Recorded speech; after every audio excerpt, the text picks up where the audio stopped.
Alrighty.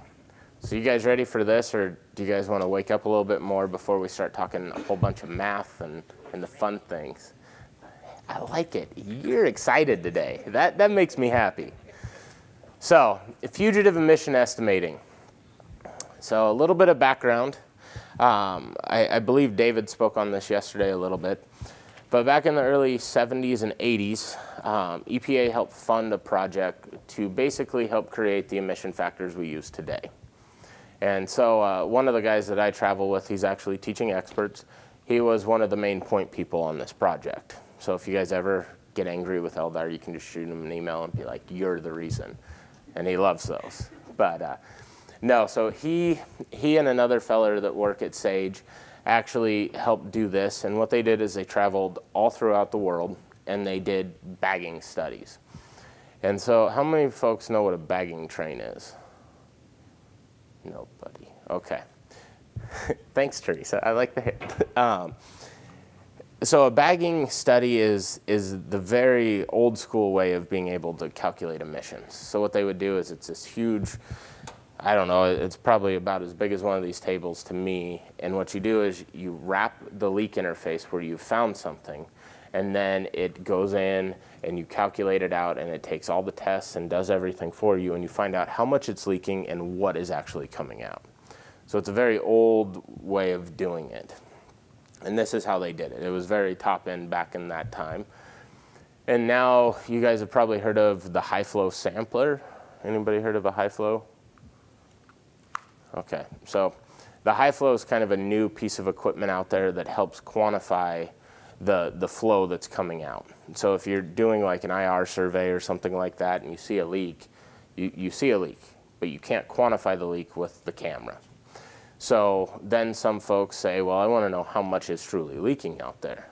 Well, we can do this bagging study, and it takes very long. You can do maybe 4 or 5 components a day because it's just so in depth to get everything going. Or you can get a high flow. And a high flow is made by Bacharach.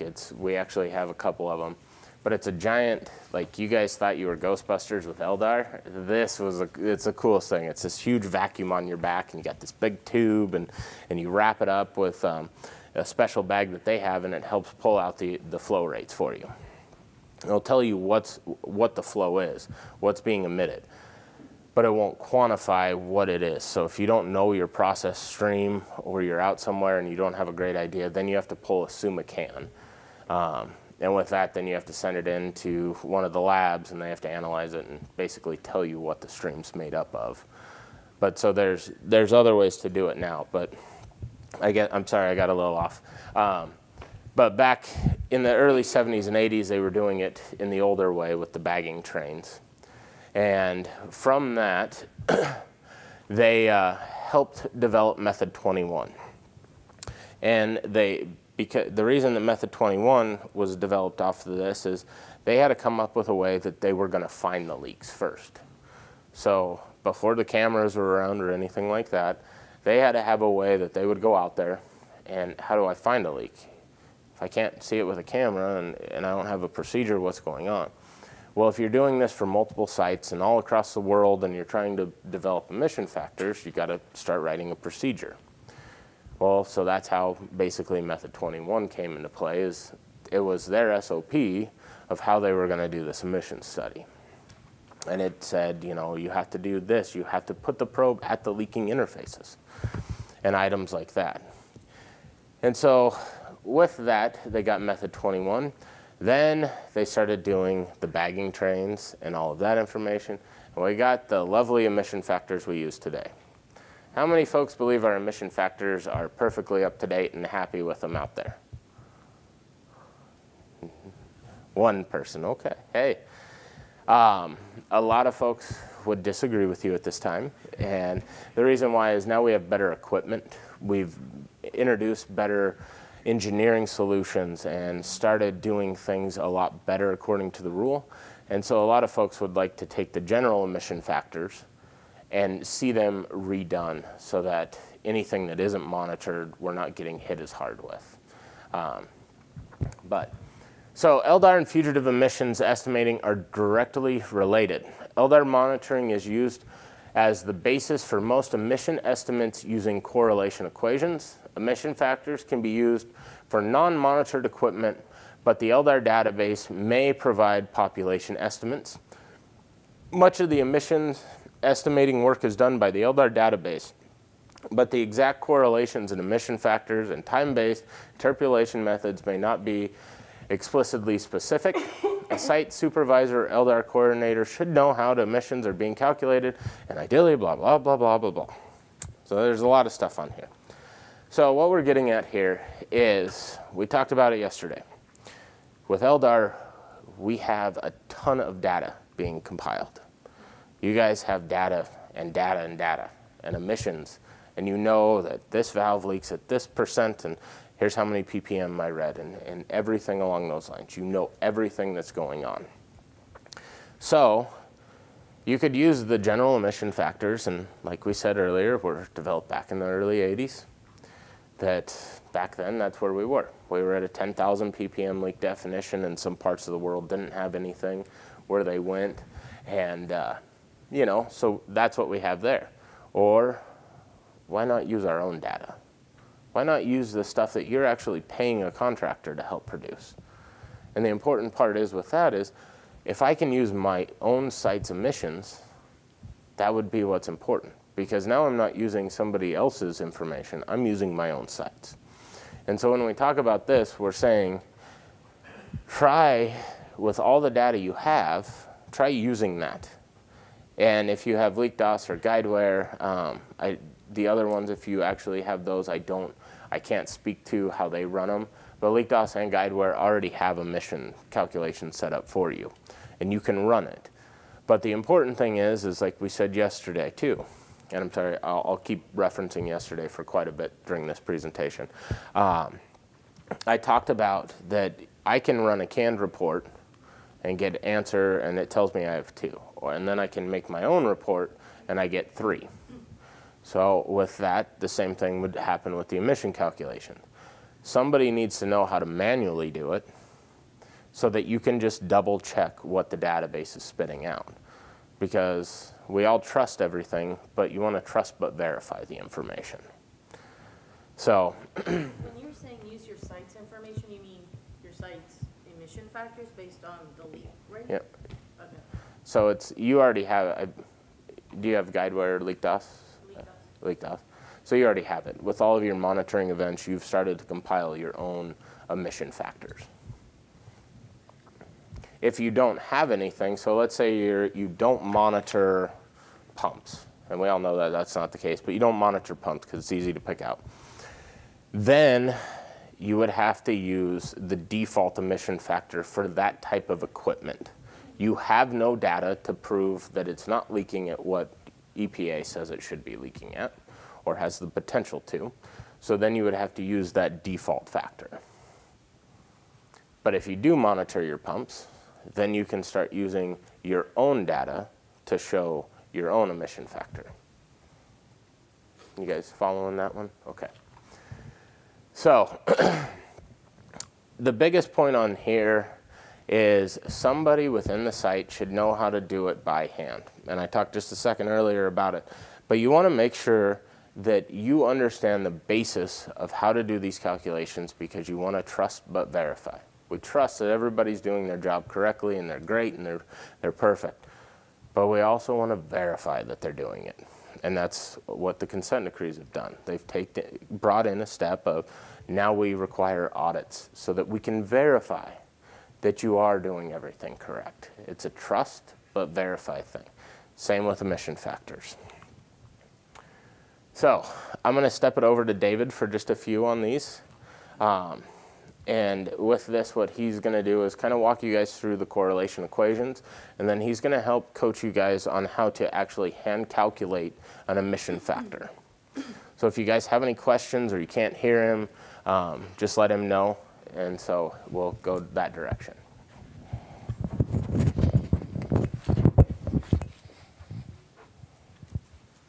I got it stuck in my pocket, sorry.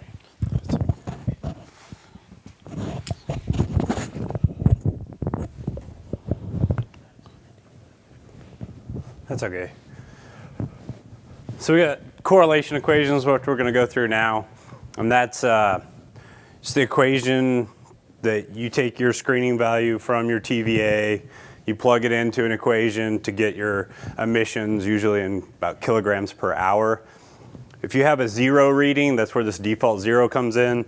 EPA has a kilogram per hour default factor for a 0 reading. And then you have a pegged value above 10,000, they call it pegged. And there's a default reading for that, or a default emission factor for that as well, kilograms per hour. And we'll get into that here in a little bit. Correlation equation, so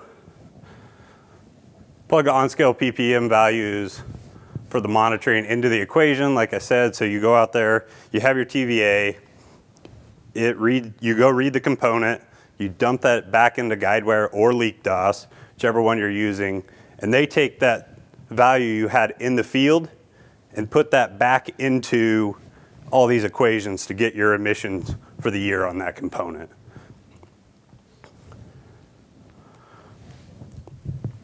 Default 0 emission factors have been developed. I talked about those. Again, these are valves you go out there, you don't find a leak on them, they're at reading 0, or these are also components like your connectors that you don't go out and monitor and you have no reading on them. Those would go in as a default 0.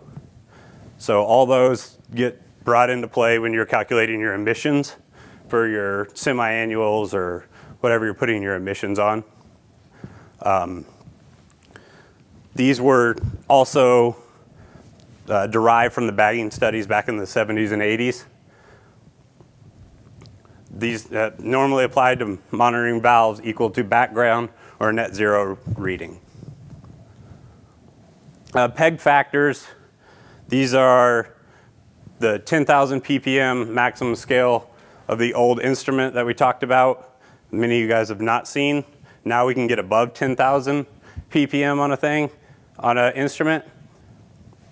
The 100,000 ppm is the maximum reading on the dilution probe, but anything greater than 10,000, GuideWire or LeakDOS will go ahead and use your default pegged value for that, so you don't have to extrapolate that out. And we'll get into that, areas under curves and stuff, in a little bit. But again, these were done, same thing, you had the bagging study that did all this stuff for you. So the only real emissions you have to calculate or that will change are between your default 0 value and your 10,000 ppm value. Those are the ones that can be calculated out differently. The other ones are a constant across. Well, you have no monitoring values. You have your pre-construction, stuff like that. You use average emission factors. So you multiply the average emission factor times the population of the component type in the service category.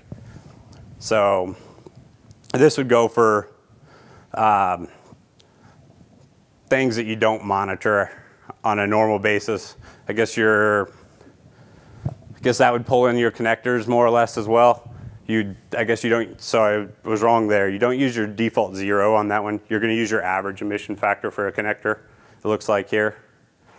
So that'll be determined via all your screening values throughout your monitoring events.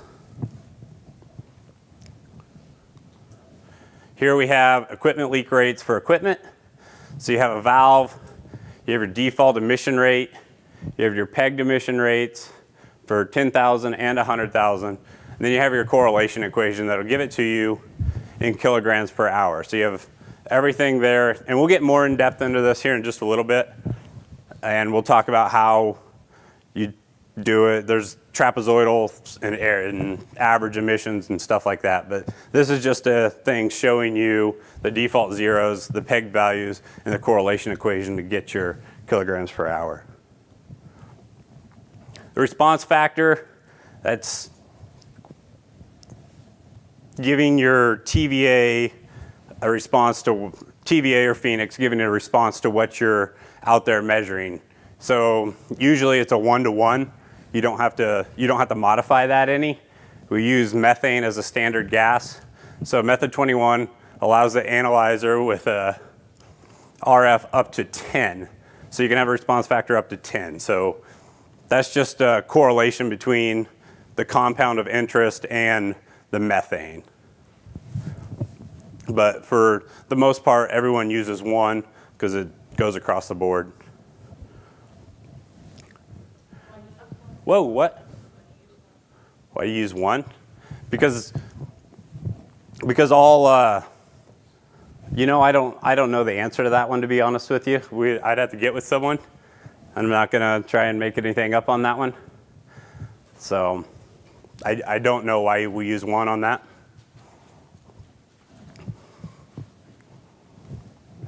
RF is calculated by using this equation. So RF equals AC divided by SV, where your response factor is the actual concentration in ppm, parts per million by volume, and your screening value. So screening values are corrected by, so you got your CSV equals your screening value times your response factor, so you have a corrected screening value at that point. So that's how you get those. That's where your response factors come into play. Emission estimates over time. Emissions are calculated for single monitoring valve represents a snapshot of that time at monitoring. So when you go out there and you monitor a valve in the first quarter, you know what that valve's reading at that time. You don't know what it read for, say you monitored it the last day of the first quarter, you don't know what it read for the first 90 days of that first quarter. So you're only getting a generalized picture of that brief second of time that you are monitoring it. Most regulated equipment is monitored more than once per year. Like I said, most of you guys probably monitor this stuff quarterly. So you'll have 4 different readings on it. There are several approaches to integrating over time. You can use a linear approach, which is a trapezoidal method. That one gets kind of confusing as far as the math goes on it. It's not very user-friendly to do by hand, I don't think. I think Guideware and LeakDOS both have the capability of doing the trapezoidal method in there if you want it to. And then there's the step change method, and it assumes the new leak started when when monitored and continues unchanged until the next monitoring event. So you find it here leaking, and it goes at that rate until you monitor it again. So if you monitor it on, say, day 1 and it's at 200 ppm, and the next time you go out and monitor it, it's at 30 ppm or something, let's say it lowered, they assume it was 200 for the entire time. So there's no average in there on that step 1. Here's the trapezoidal method. You get into some trig functions and stuff when doing this. Like I said, it's not very paper friendly. It is a preferred method. But like I said, Guideware and LeakDOS will do these for you. Most databases will. Here's your step change method. You can see how it just goes across and goes up, comes down.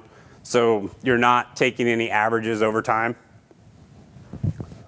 It's just whatever the reading is, it was that for that time. Next reading, it was for that time. So you're just stepping up. So we have these hand calculation examples. You guys have these. They're all super hard to see in your books. We can use these. I don't think we provided any calculators, did we? Shouldn't be too hard? Okay. Yeah, I forgot smartphones can do that. My smartphone is old enough to not be able to do exponential notation on it, so mine actually won't do it. But if you guys want to go through these real quick and try and do them, see how you do on them, and then I'm going to try and explain it the best I can to you on how to actually go through and do it. You have your default factor here. This is kilogram per hour. You have your pegged emission factor here, and you have your correlation equation here. You have the time between all your monitoring events here. You have your screening value here, which is SV in your correlation equation. So you have all the information you need. You can get emission rates first, and then you can come back here and you can get it in kilograms per hour. You can do it however you would like to do it. Like I said, there are different methods of doing it. There's that step method we talked about where you're going to start at 0 and you're going to have 0 across and then you get to 15 and it'll jump up to 15 and be that for the next 2,000 hours and then come back to 0. So whichever one it is. If you guys want to run through that, and then I'll try and draw up like an average way of doing it as well for other purposes on this white paper. Maybe, see, since we don't have a board up there, go through some of these for you here real quick.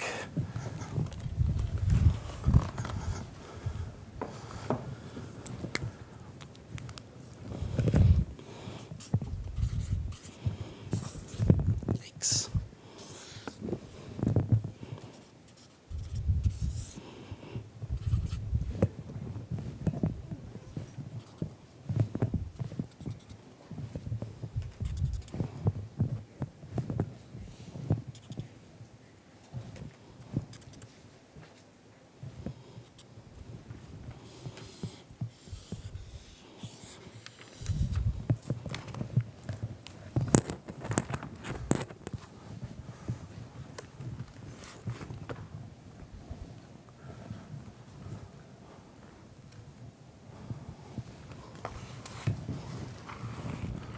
Grab this real quick. I should have some answers on here.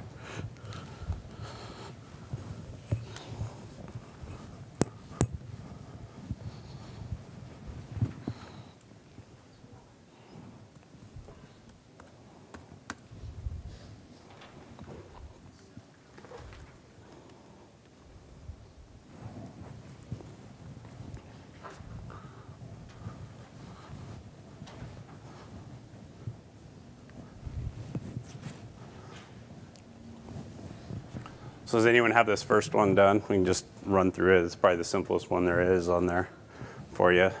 You just take your default value. Now I'll give you this, and then you multiply it out by your time. That'll give you your emissions for that component for that time period.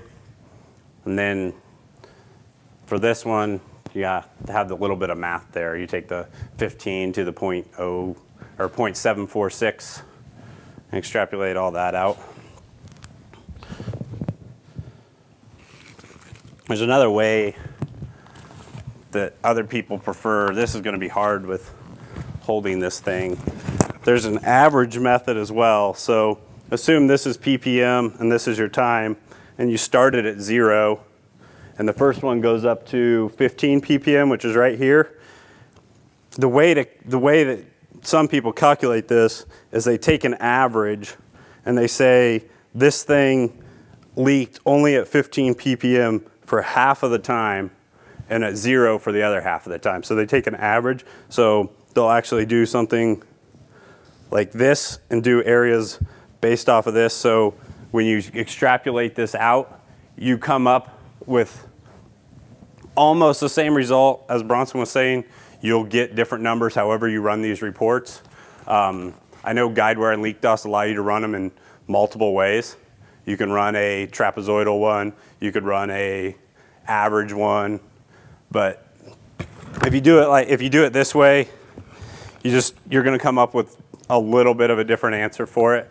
But that assumes that that leak started midway between the time there instead of a step method on it. So it gives you kind of a better and more accurate picture of the leak that you had.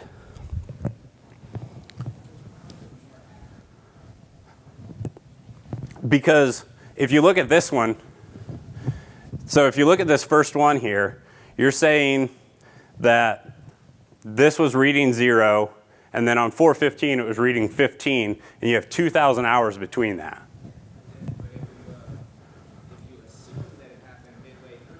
That's a lot of assumptions rather than saying, okay, well, from this time period to this time period, one, because you can actually prove that from this time period, you took a reading, there was nothing, and you Right. took another reading, there was 15, and you took another.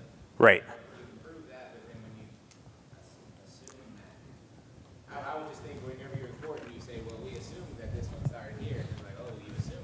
Right. That's it. So if we click back here, let me click back here for you. That's where this trapezoidal one comes in. So they're doing this based on a, on the trapezoid here. So they're saying it went from 0 to 15, and they know the time. So that's the action. So that's making the assumption that it was a linear curve all the way up to that leak rate instead of an instantaneous one, like we're talking with the step method, where you say, it went from 0 all the way across till you got to 15, and then it went from 15 all the way across to here till you read it again. So this is actually taking a linear approach to your leak there on that. So that's also making assumptions. No one knows when that leak started, right? Yeah, that's true. So you'll have higher emission values if you do it by the step method than if you do it like this way or something, right? Because when you reading 15 across here for this long a time, your area under the curve is from here to here, so you'll have all that. But so it's just a different way of looking at those. I know some people like to do the average way. I know that's how the guys upstairs, Chris and Buzz, that's how they have tried to show me how to do some of this stuff before, was with the averages. Trapezoidal is probably your best guess on how to do it. The step method, like I said, it's assuming it all the way across, and there's no linearization to it at all. So they're just saying that leak occurred, it's there, we're going to say it was there the whole time, just like that, until we found it leaking.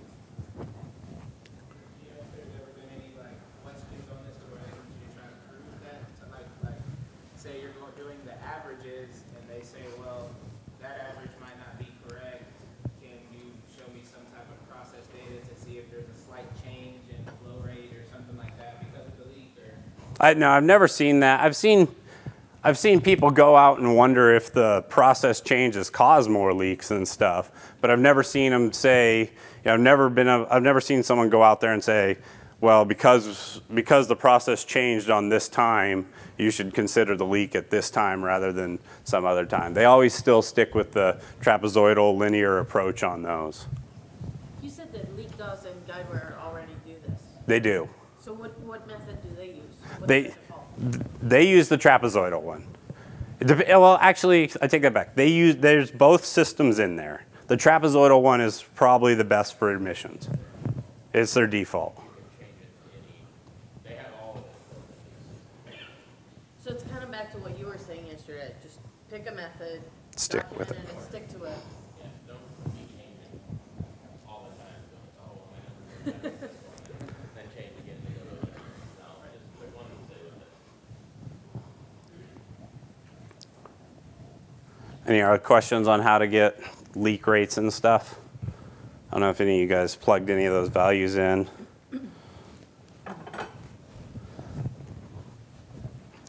Do we have answers to that in some slide somewhere? I did. Did you? I didn't make them either. So. What we'll do is we'll write them up on the board here later if you guys are interested, or if you want to, we can just show you what the answers are. Where did the numbers for that table come from? These were made up numbers. Like where would they come from? Okay, so, right. So this would be the start of the year. So instead of doing what they would call a look back, this thing probably would have been monitored. If it's done quarterly or something, it would have been monitored back in, what is that, October. So somewhere in October, since it's a first quarter monitoring event. But so what they put in there was 0, so that on 1/21, someone went out to the field, monitored that component, and got background on it. So they put a 0 reading in there. The time between the monitoring event, it was 489.6 hours. That's from this timestamp to the beginning of your year. And then you'd calculate your emissions off of that. They went back out there and they monitored it on 4/15. They had a TVA reading or Phoenix reading of 15. Your time between monitoring events again, you can calculate it all back out. So that's where all those numbers would come from. Where do the top ones come from? Oh, these are off those bagging studies that Bronson was talking about. So those are not that's what I could Yes. do on my valve. Yes, these are default values in those equations, and your default 0 will always be the same, your peg value will always be the same, and your equation will always be the same. That's for that component type only. That's for all of it. Oh, I could use it. So what he's saying, that's for all of the ones that fall under this. And then like pumps have their own. Right. So But all valves will be under this one. all valves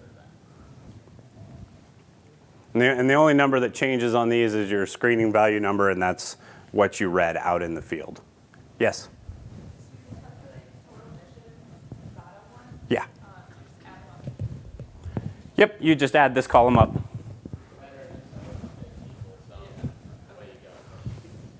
you don't want to do it for everyone and help it all the way out. Yeah, when you get doing it in Excel, it's a little easier. When you do it on pencil and paper and all that, it makes it hard because no one ever has one component they monitor for, 4 different times throughout the year. So these numbers from the top are the ones from a couple of slides before when you had a table of values? Right here? Is that where this come from? Yep. And what's the source of this? This is from that study. So this is data reported in US EPA, and this is what came out of all the bagging studies, basically.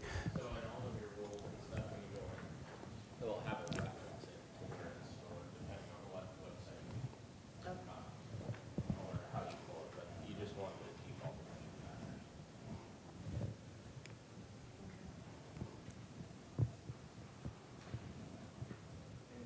Might just also point out that it does matter if you're refining. Yes, it does. That's true. So there is a difference between them on factors. Thank you.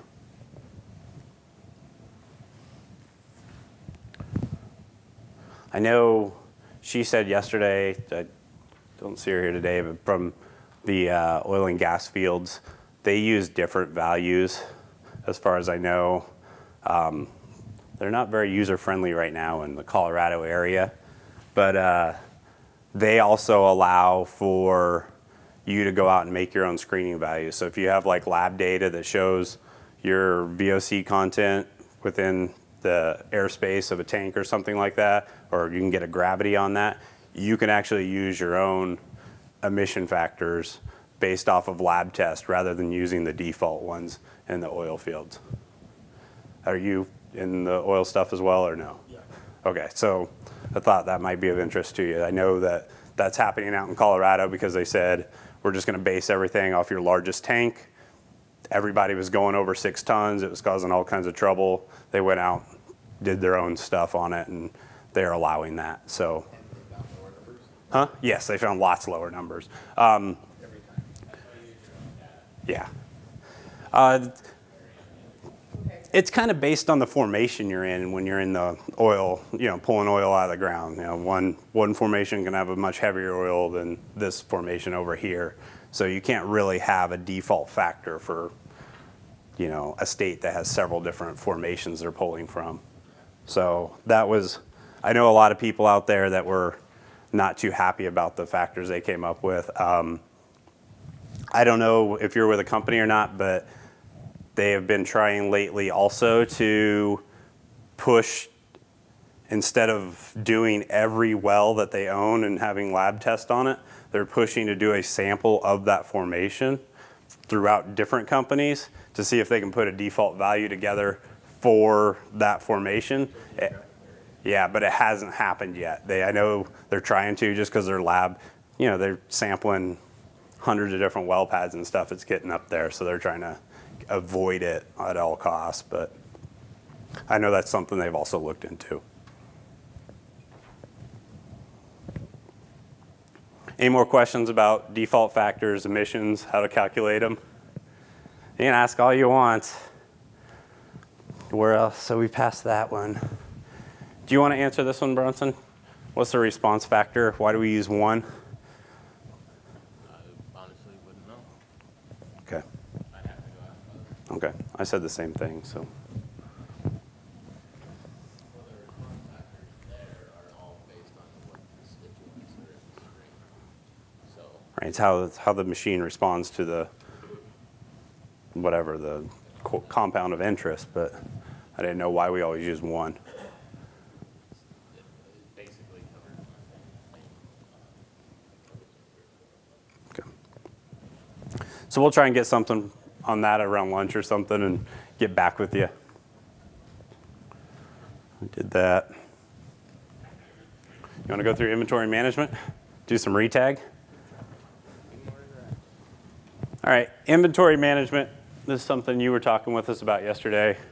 So maybe we'll hint on some stuff that be of interest to you. Inventory management, inventory and retagging processes. Process of going out and rehanging tags or recollecting component documentation.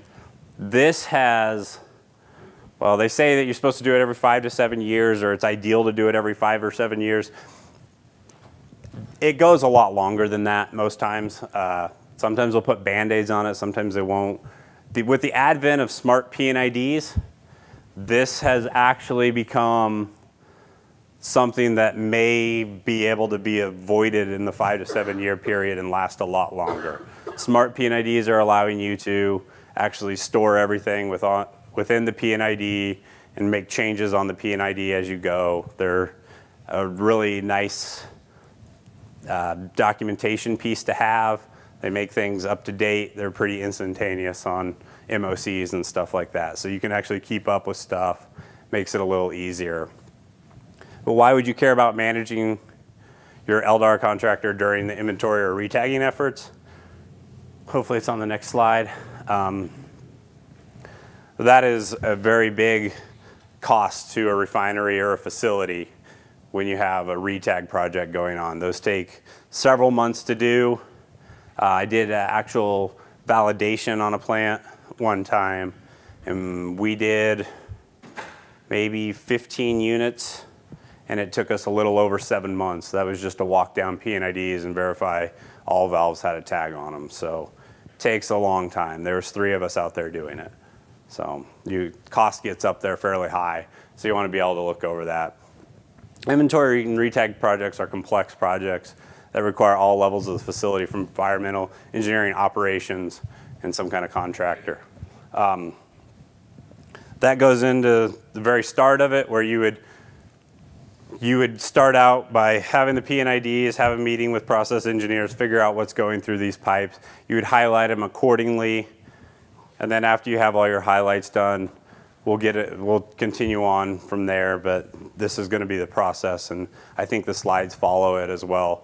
But the LDAR contractor management is essential to the success of this project, just for the cost.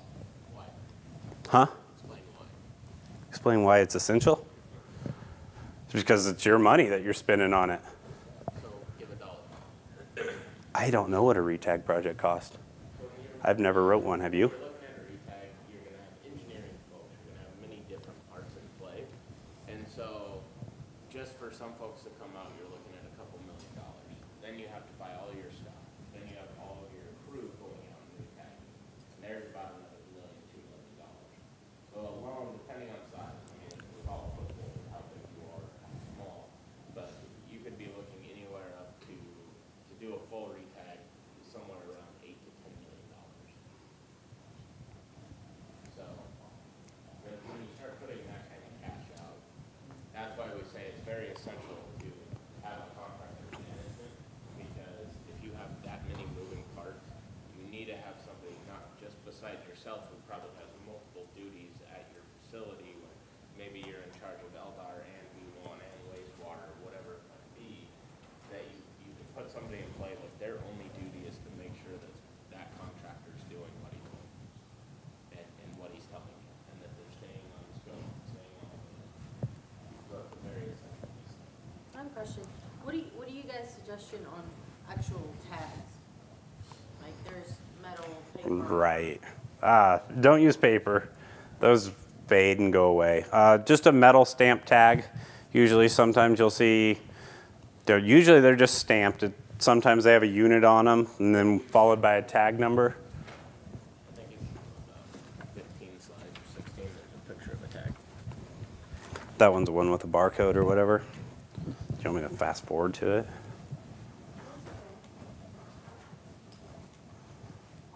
Something like that. But I come back and revisit that when we get to it, if that's okay with you. Okay. But as I know it was brought up yesterday, what's a tag actually cost when it's found on the floor and you got to go rehang all that stuff? As he was saying, you could spend several $1 million to retag a facility. So you figure out how many tags you put out there. They're not just the cost of a $2 tag or whatever it takes to put those things out in the field. It gets up there in price. When you come up with 8 to 10 million, what size of facility are you talking about? Like 40,000 components or? That are LDAR applicable. Yeah. Yeah, I mean, it would be for a facility that's about 100,000 barrels per day, 80,000 barrels. I have we walk down P&IDs a lot, and our rule of thumb is 1 day per page for the walk down, and then another day or two to turn it into smart P&IDs. So just kind of an idea, if you have a stack of 1,000 P&IDs, how much it's going to cost? So there's 30,000 days, basically. Yeah. And that's turning it into smart P&IDs, not just paper. Now, when you guys do that, do you walk down 100% of the P&IDs or just the LDAR applicable ones? You have to walk down everything. Okay. You'll miss something.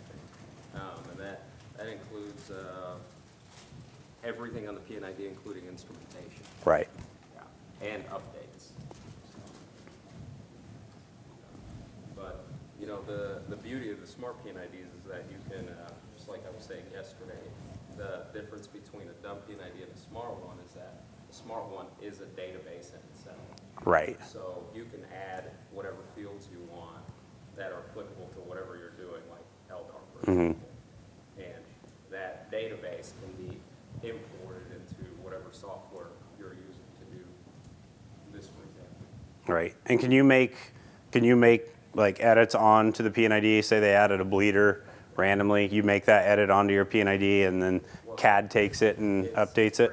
It's pretty cool the way it works. So if I make a smart P&ID and I create a spreadsheet, if you're looking at it and you say, no, this is a ball valve, not a gate valve, you erase it in Excel, write in what you want, import it back into the software, and it'll actually change. It'll actually change the component on your sheet automatically. So I don't know if that answered your question or not. Yeah. But yeah, you can make edits outside of the software, import it back in, and change whatever you want. Okay. So they have come pretty far then. Oh, it's amazing. I don't know, so the overall number is all dependent. You'd want to talk to your contractor because you might actually have an internal agreement with them. They're going to do so much every year and then we're going to do it or something like that. So price, I mean, I can tell you it should be $1 million. I don't know. They just depend on what actually needs to be in place. I've never seen one that's not anything less than about 2.5. It's been kind of the lowest I've ever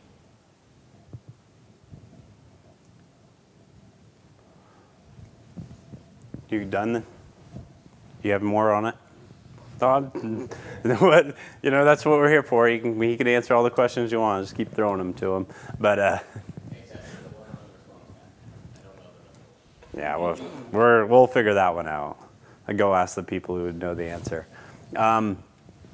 As far as the management here and the flow of how to go about it, it's like this. You do a kickoff with some data collection. Then you do stream speciations, rule assignments. So whether you're under VVA, the consent decree rule will probably apply to all valves, which isn't really true because I know new units built after some CDs, they don't pull that in under the CD. So you have to decide which rules are going to apply to which streams and stuff. This is all usually written on the P&IDs.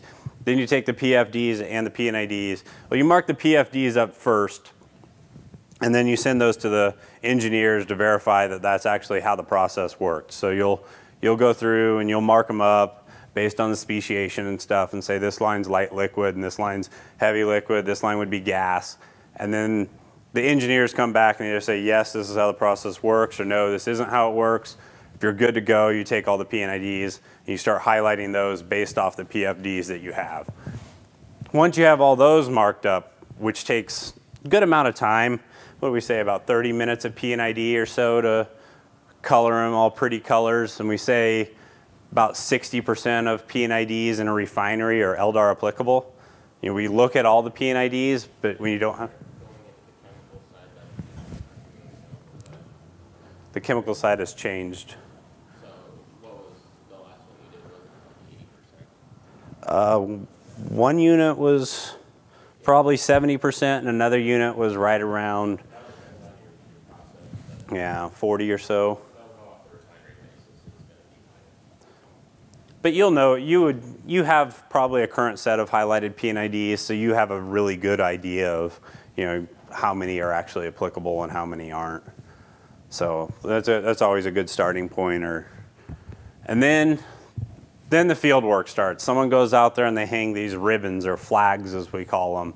And those flags determine which lines are LDAR applicable and where do you stop your applicability at and all that stuff. Then you have a QA officer go out there and check to make sure the flags are done right. After that, you have people go out there and they hang the actual physical tags on the valves.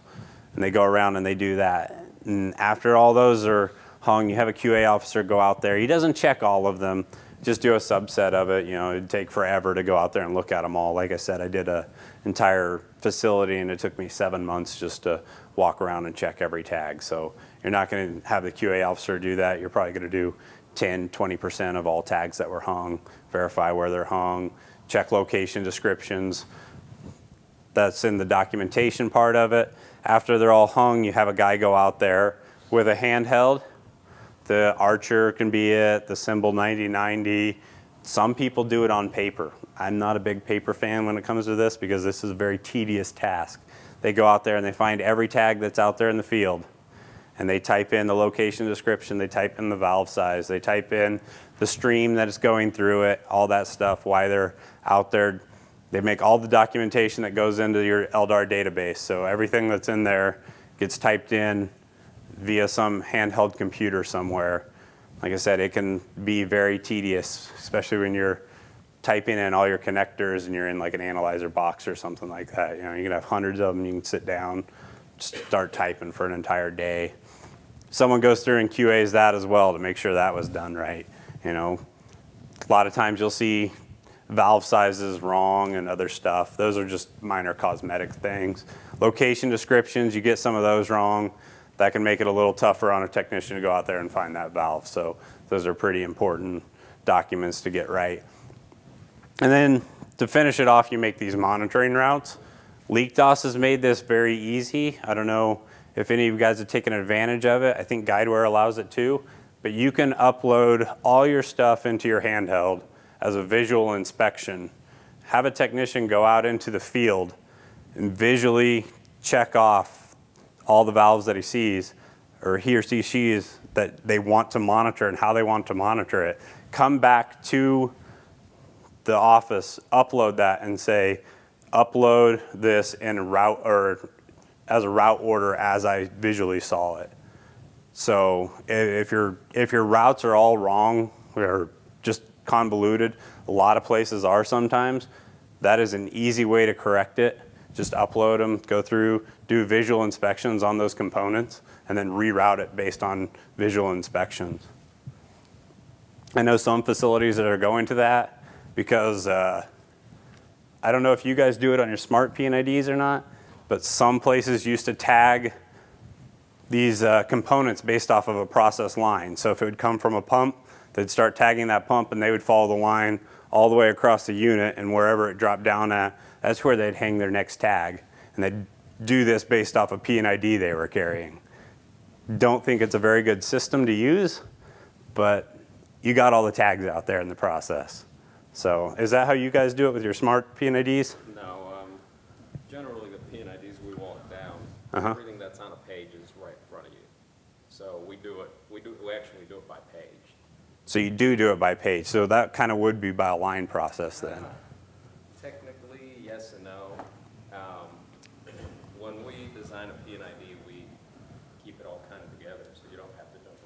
side. So you're making the P&IDs as well? Oh, yeah. Yeah, we have, most of our clients either don't have P&IDs or they're just so bad, you know, that we got to redo them and redraw them. That's been most of our work the last few years. Huh, interesting.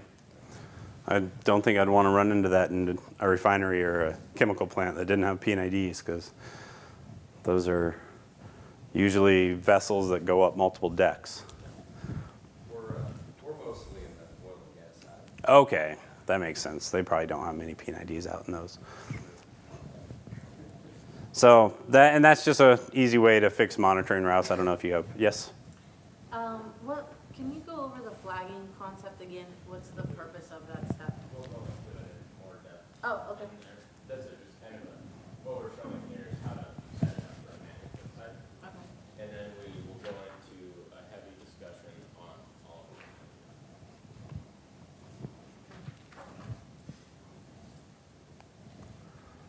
it. Overview, establish standard operating procedures. Again, we talked about these yesterday.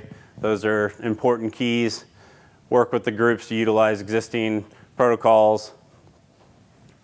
Develop KPIs and matrix. So come up with a realistic number of P&IDs to, highlight on a daily basis.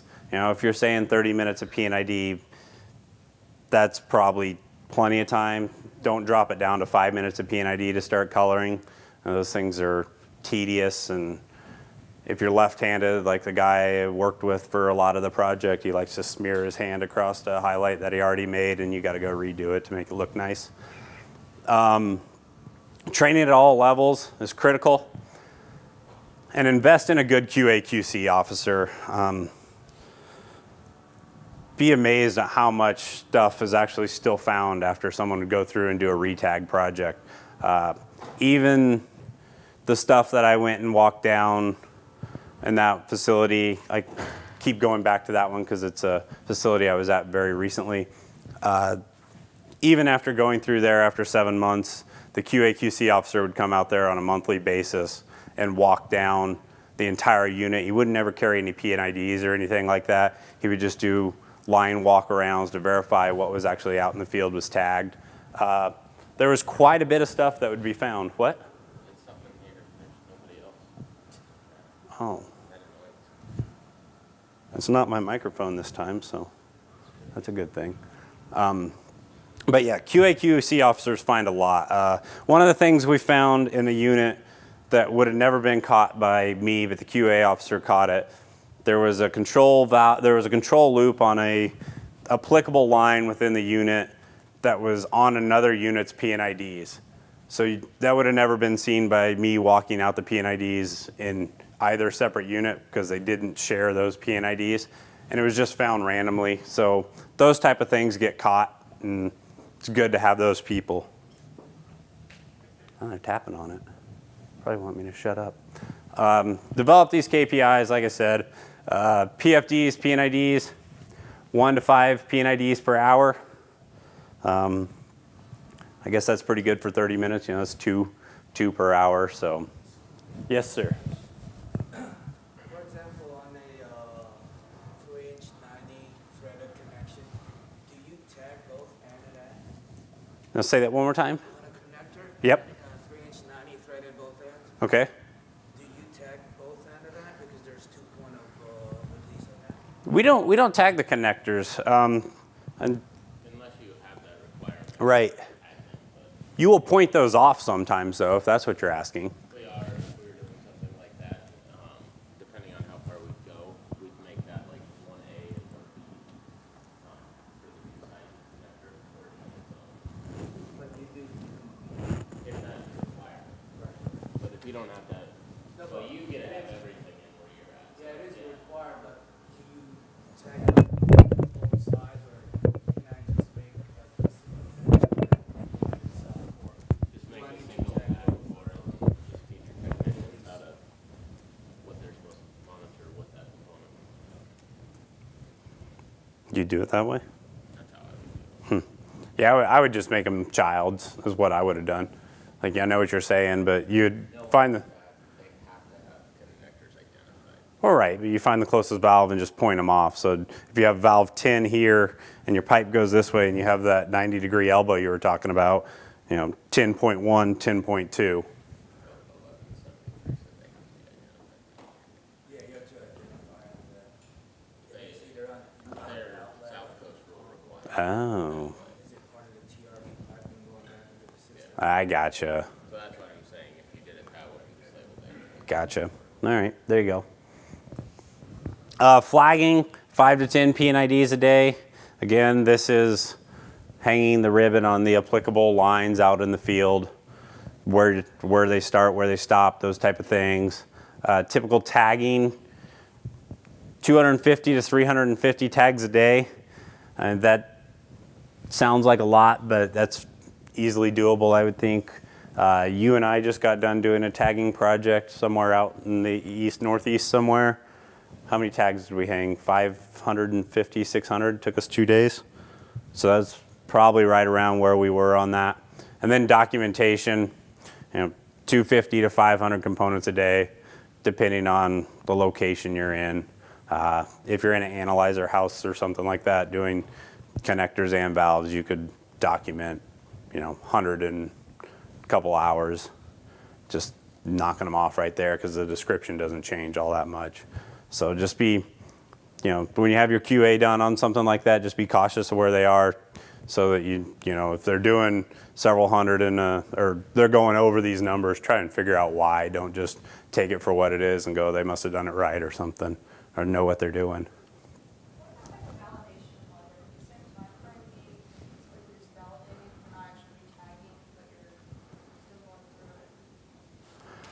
through it? Validation projects, that is kind of what I did out there at the facility I was at that took 7 months. We're shooting for about 20 P&IDs to walk down a day to verify they were tagged. So it's a lot less time consuming because you're not hanging tags, you're not documenting anything. We also walked out the master equipment list at the same time though. So that added some time to it. We didn't actually do them side by side and write numbers on the P&IDs, we did them separate. So we walked out every component in the database, checked off whether it was out there. If we saw tags that weren't in the database, we'd write them down and say, hey, we found this tag out in the field next to this tag. We don't see it in the database. And then after all that, we'd take the P&IDs out and go walk those out again. We were probably doing 500 or 600 components out of the database a day per person and about 20 drawings per day per person. But the component aspect of it takes a lot longer to do because you actually have to physically go see that number. Whereas when you're just checking if there's a tag on a valve or something like that, I can see the wire it's on and see the back side of the tag and say, hey, that one's tagged, and not even have to go see the number because I don't care what the number is actually. I just care that it's tagged. So those would require different ones. The highlighting will still be the same. So the PFD and the P&ID markups, those will still be the same.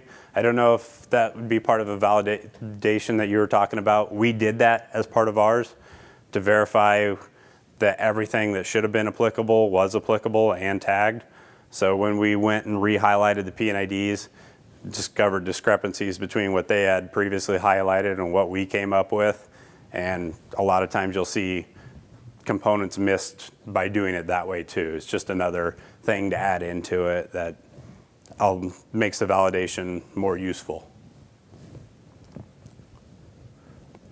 Any other questions about these? Speciation. Chemical plants are going to be great at this. They love to know what's in their line.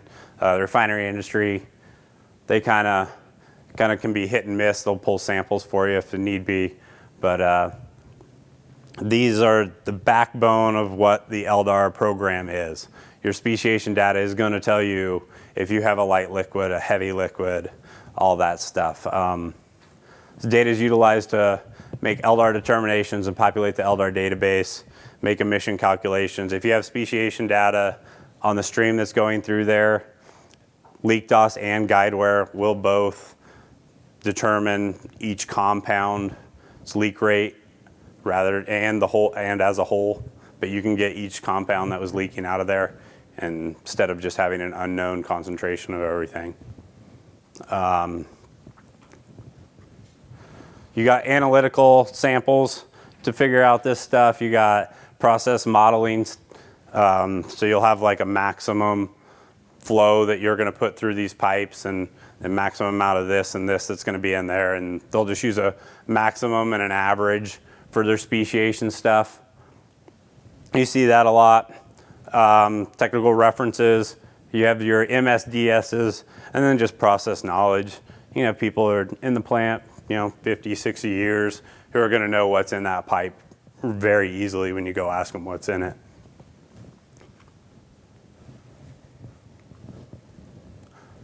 Regulatory applicability. Rules applicable for process streams. Should be math-based when possible. Do some calculations to figure out if you're actually applicable to it or not. I know you brought up something about the 300 hours yesterday as an exemption to the LDAR rule. We had, during the validation I was at, we had a stream that was questionable on 300 hours or what was actually in it. We were told it was a non-applicable versus applicable. They had a PI system at their facility. Check the PI system. Because the data was only being pulled on a certain time frame, I think it was done daily or something like that, it actually kicked it into being applicable over 300 hours. It made for quite a bit of a mess that they didn't think they were going to have to deal with. It added several hundred components to a system that probably wouldn't have been there. I think they now pull that on a more timely manner now, so that they're not doing it daily and can actually take that 300-hour exemption. I think they had a few process upsets that lasted 10, 15 minutes, but when PI pulled it, it kept that data there for a day. So, I have a question. Yep. What do you do when you have multiple recipes going through the same pipe? You take your most stringent one is what I would do. Are you talking like maybe a batch, like you're gonna dump in one thing and then you're gonna use the same pipe to dump in the next thing for it? I would take the most stringent one on that and go from there. I mean, if the 300-hour rule, are you talking about taking an exemption on it, or? Well, some is not LDAR applicable, Mm-hmm. but that is part of that 300-hour. Like, Right. I don't really use that recipe that much. Mm-hmm. Do I, like what you were saying, do I use the most stringent one, or do I come up with an average? Like, I'm not sure, should I look at the participation of all the recipes and come up with the one that's mostly used? Yeah, I would use the most stringent one, but that's me. Do you have any input on that, Bronson? Or if you're putting more than one stream into a worst case, so most stringent then as well there.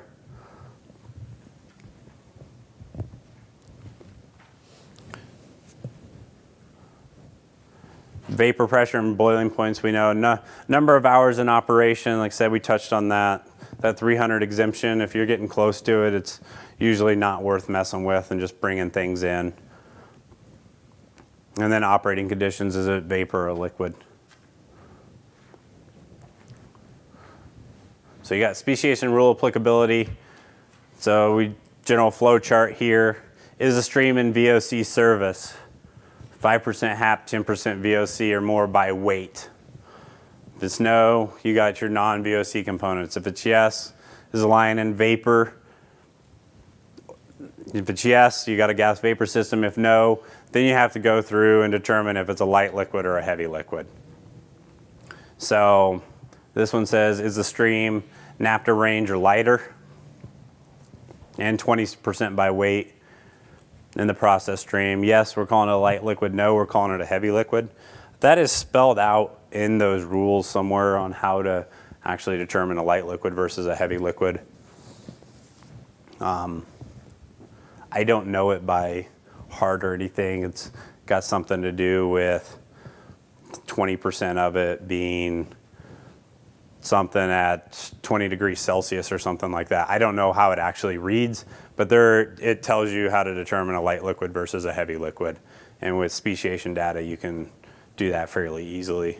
I know we have some Excel sheets that actually you just put the speciation stuff in there, have your component over here, and it tells you whether it's a light liquid or heavy liquid. So it's easy to build a spreadsheet on it. But yeah, I don't know how that whole thing reads. Do you know how that one reads? Is it 20% total weight of compounds with like a vapor pressure of less than or greater than 0.3 kPa at 20 degrees Celsius or something? And then it's a light liquid. So, like I said, it sounds like you guys have seen it before, so you know where to go. 90% of streams are obviously regulated or not. Water is obviously not. Gasoline is. 10% of them, you have those questions about. Again, I'll go back to that one instance where they took the 300-hour exemption. They didn't even think it was, VOCs flowing through the pipe. Turned out it was. Adds a lot of stuff into your system. If it's caught early enough, it's a good thing. If you got to go back and report that later as a oops, it's never fun to have someone find it unless it's yourself. If you find it, it's a lot easier to self-report it than have someone come in and say, you've messed this one up fairly bad. Cost effectiveness. Stream speciation can be accomplished by training less experienced staff to identify the 90%. They can be sure to get and help with the 10% that's more difficult. You said you're at BASF. Would you mind which one? Freeport. Freeport. I know that I just talked with Jessica actually not long ago, and I know you guys have gone to having your process engineers highlight everything. Is that right? And you guys have kind of a standard operating procedure on how to determine if a line's in and when to highlight a certain line and all that stuff. So it's kind of the same thing there. I'm sure you guys have Guardian at your site, is that correct? You guys probably go to them a few times to determine if other ones need to be brought in or not and ask for their opinion on it. So something like that, get other people involved, but get process engineer doing the first 90%, and then the ones that are questionable, go ask the questions that are needed. So that's with the more experienced staff. That'd be your LDAR supers and stuff like that. Provide ample time for QA/QC on each step. Like I said, the QA/QC officer, when I was doing the validation, was out there at least monthly. So 7 times. You can walk, out there for a week at a time. You can walk a lot of a unit in a week's time. And we weren't going through a whole unit in a week most times. These things were good size and out there for 7 months. So you give that guy a week to go walking through, he's going to get a pretty good snapshot of what's out there. But just give him time to do that. Don't say, okay, here, we got to have this thing tagged in 3 days. Here's the P&IDs, review them, and tell him he's got to have them turned around in 2 days so you can have it tagged in the next day. P&ID markups. What do we expect to see when reviewing P&IDs? That guy back there, Mr. Roy Lance, he's probably got some pretty good P&IDs at his facility. He's switched over to some smart P&IDs. They're all colored and pretty, and you can see everything. They got tags and sizes, and they're pretty easily identified P&IDs. Some of the better ones I've seen since going around lately. But clear identification of the process streams and equipment. Heavy liquid, light liquid, gas vapor.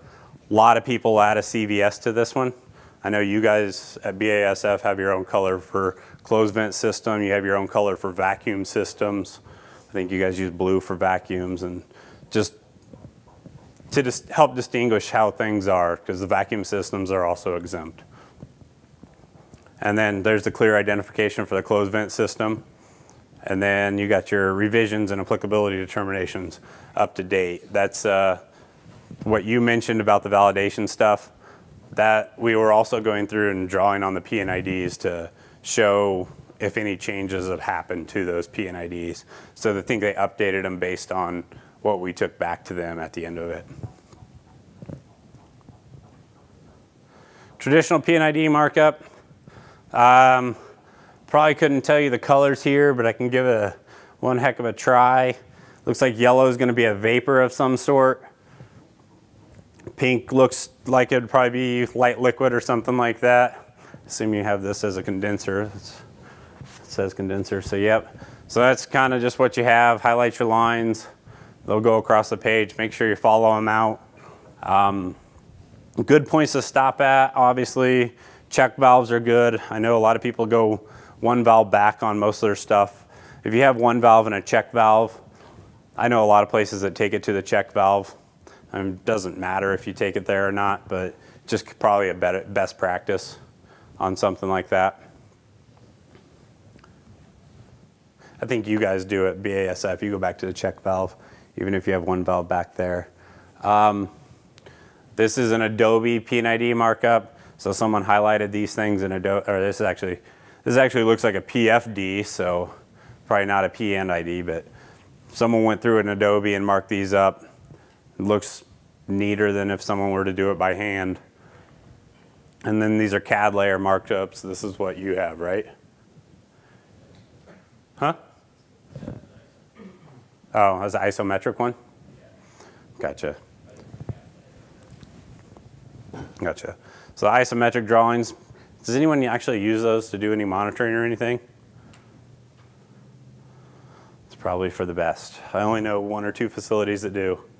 They take the P&IDs out to the field, they find all the components on it, they monitor them. They have tag numbers on them and stuff, so they're a little bit harder to do. The QA/QC for applicability determination and P&ID markups, I recommend a competent individual, 100% of the units P&IDs. You don't just do a sample set when you're doing that. Unlike the field walk down where you aren't going to do 100% of it, do 100% of the P&IDs because that is actually what's going into the database. If you have the first part right, you're probably going to go out and tag the second part right. Do 100% validation, make sure the P&IDs are up to date. I know some facilities that are currently out there with PSM people and operations walking down P&IDs on a daily basis, 1 a day or something like that, just to make sure their stuff is up to date. Trace out every process line to completion. That can get hard. Like I said, some of these things can go from unit to unit to unit and just all the way across the plant. Makes it a little tough. And then you get into pipe racks and stuff, it makes it even harder. Review of identification information, and then review clarity. So that's, again, your location descriptions would be a good example there. Make sure that they're how you want them and they're all the same. Like if you're using G for ground level, make sure they all G dash something. I know some people do it that way. They'll do like a G-4 to say it's ground level 4 foot up. I know some people who will write a location description and at the end of it they'll put like 0.4. That means the 0 level 4 feet off the ground. It's different at each site, but just make sure you're consistent with it. Don't try and switch in and out different types of locations and all kinds of other stuff. Flagging, so here's your flagging stuff, is a process of identifying process streams and equipment that are subjective to LDAR in order to streamline tagging and document activities. So use colored flag streamers, flag cards, and marked up drawings. And flagging is the most critical step since both the tagging and documenting and inspections are based on how the process is flagged. So you go out to the plant, you have your P&ID, you have a line that's got your process in it, you hang a flag on it, and you say what the stream is, and you write on your flag or your tag, whichever one or your card, whatever one you're using, you say what the stream is, which P&ID it's on, has all that pertinent information on it.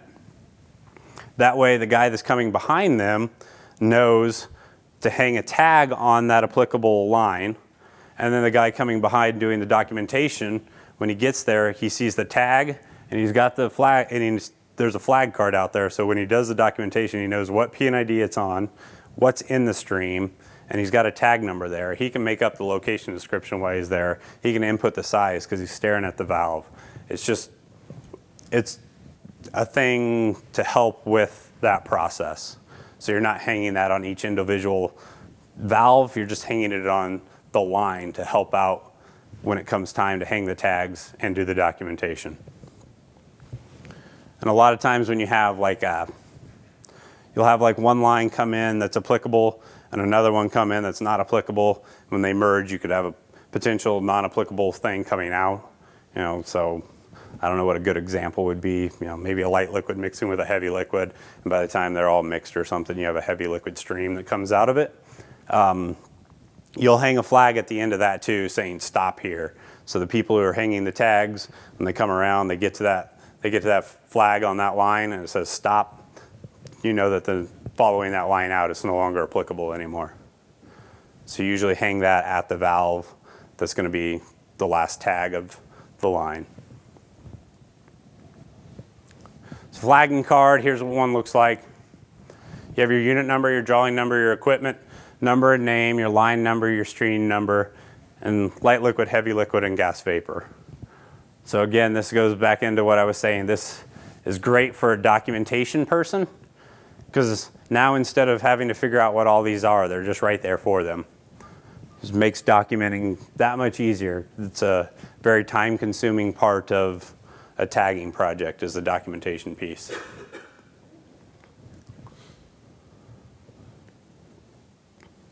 Any questions on that? Or did that answer the question about flagging that you had? QA/QC for flagging. Again, a competent individual. We have our own people that we use, I guess, for most of the QA/QC stuff within Sage. 10 to 20% of the units P&IDs. Again, like I was saying, you're not going to do 100% of it. It'd just take too long. As long as you have the P&IDs correct when you go to the field, you should be able to get it correct when you do it in the field. So you do a spot check of it. I assume you'd set a limit on if you find X number of issues in the field while doing the QA/QC, you would up the number from 10 to 20 up to 40 or so. If you find very drastic problems, I don't know, you'd add more to it, but you'd want to vary it based on what you find in the field. If you find like a one-off here or a one-off there, you're not going to be super upset about it. A review of battery limits, and then the identification information.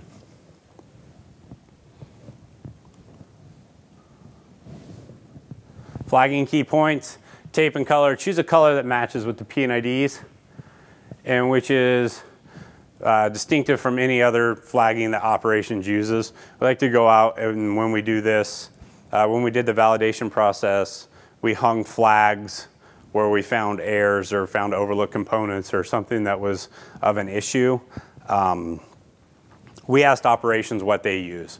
They have a different color for a line break, and they have a different color for something else, and they all mean something to them. You don't want to go out there and be throwing line break colors on all these different lines and having people confused on what's going on. So ask them what they use. Or you can just go out and find the most obscure color you can find, and they probably don't have it out there.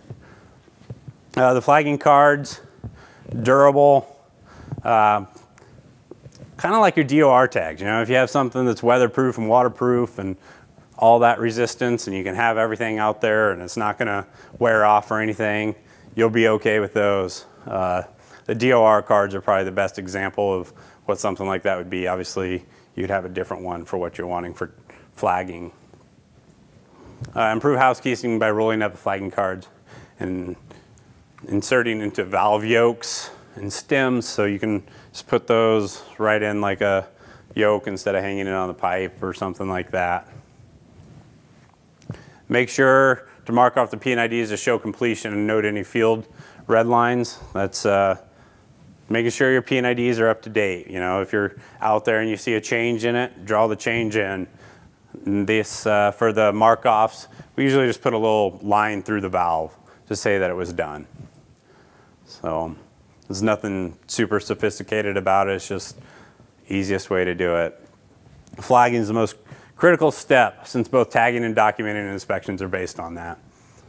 So, and with it being a more critical step, maybe it's worth having a little more QA/QC in someone's opinion. I don't know. We assume 10 to 20% works.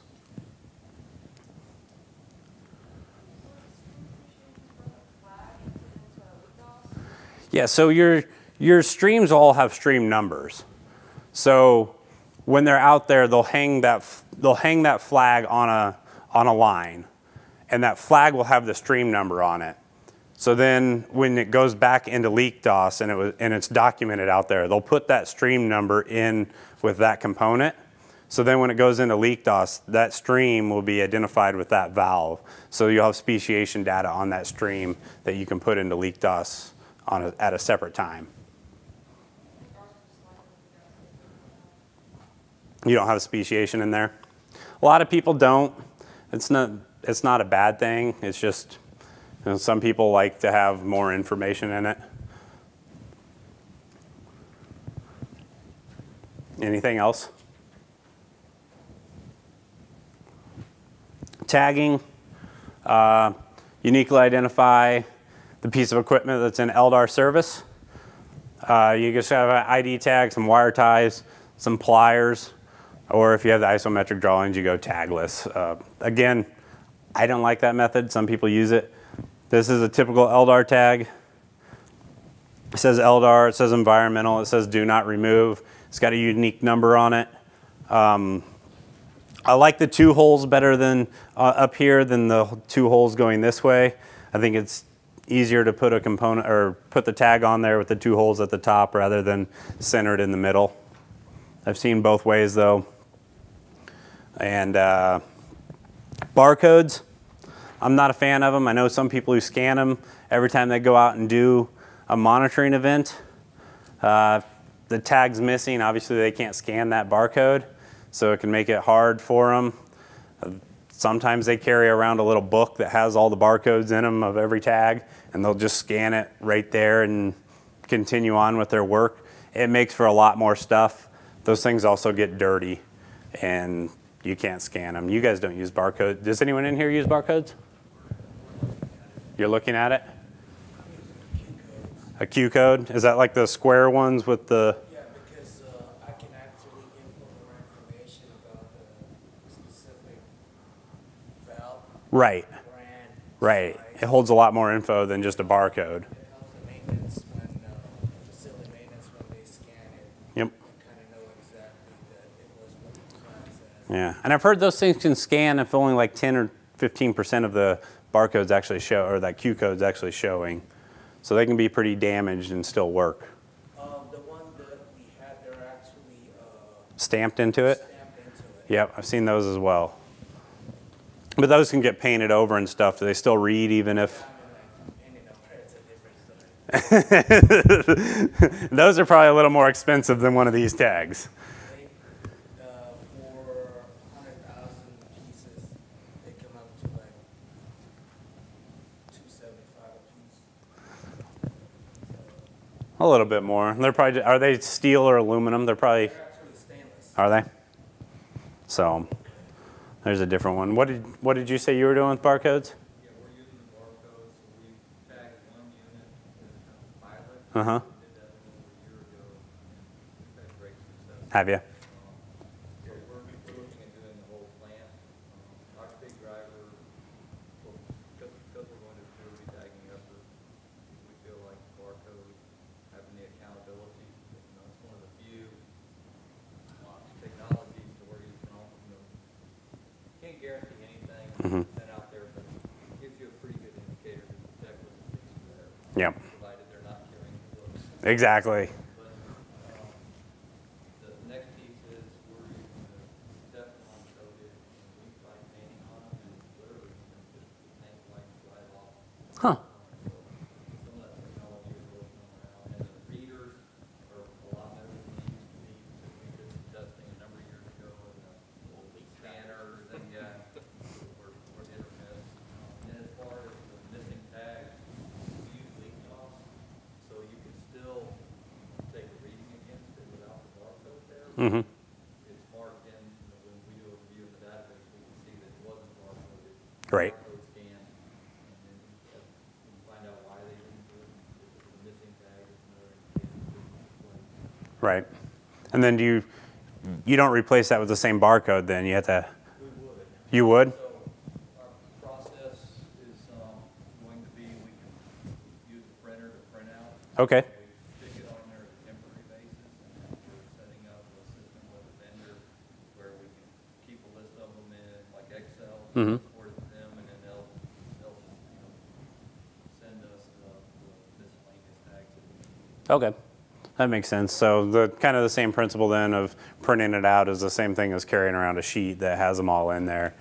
You're just cutting the piece out you need and taping it to the, putting it on there. Okay. Okay. We'll see everybody at 10:30. It's a little bit early, but he's just about getting into a different one. All right, we're going to continue then.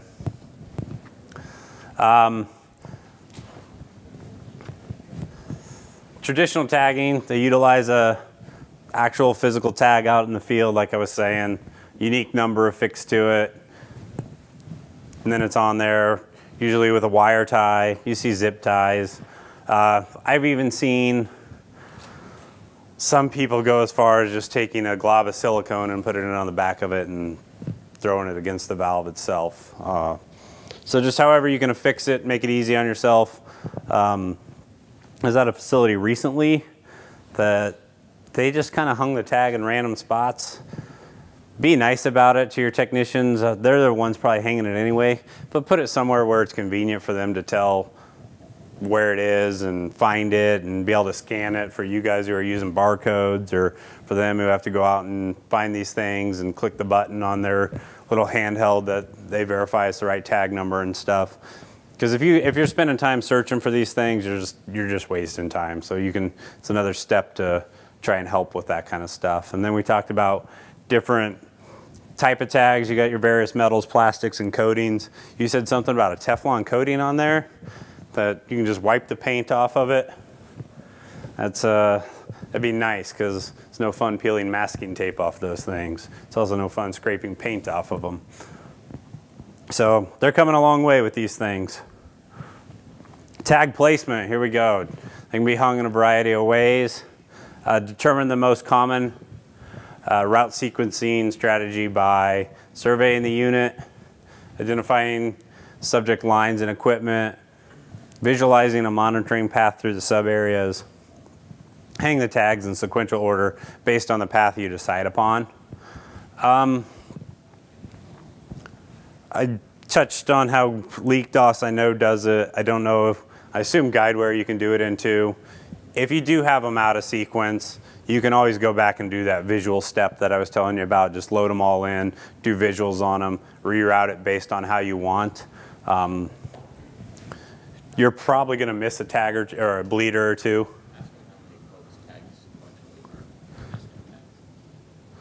How many of you guys tag sequentially here? Like you do? So you tag based on how they're going to monitor? You try to? Yeah, but then it doesn't make sense because an MOC comes through, Yep. removes that pipe, and so now you start with 100 and then 1,000 and then 102. Yep. That's what I was saying though. That's where the visual thing comes in and helps. You can always just change it right back to how it needs to be changed. And it's actually fairly quick to do, you know. You're just ticking those off as you see them. Even like LeakDOS mobile or Guidewire mobile on the handhelds, they can even monitor it, give them the full route. They can actually go and say and look up the tags. If you do have like 1 and then it jumps to 20, okay, well they did 1, 20, and then have your database administrator look back and go, how did they monitor it? And you can actually set it up too without having to do visuals. Only issue with that is I don't think they're going to allow you to upload more than one Archer with the same database, are they? So you'd only be able to do it with one person per unit or something like that, but you can't have the same technician in the same unit with the same database. They just won't allow you to go out there like that, I don't think. So just something to be wary of if that's a route you also want to take. Never secure the tag to the leaking interface. That's just kind of a given. A lot of times just put it around the body of it. It sits nice and snug on there. I know people who put it on the pipe. I don't like it on the pipe. It tends to slide around on there, fall down off of an elbow. It could be anywhere on there. Try and get it on the valve itself. It's not very hard to do. Here's some examples, kind of like that one. That one's very ideal. No one's ever going to monitor that though. It's a check valve. On a control valve right here, it's a good spot for it. You know, it's easily seeable, all that stuff. more stuff. What's it showing here? Oh, this one's for the pump. They always put it over here by the on-off switch. You can see it right there.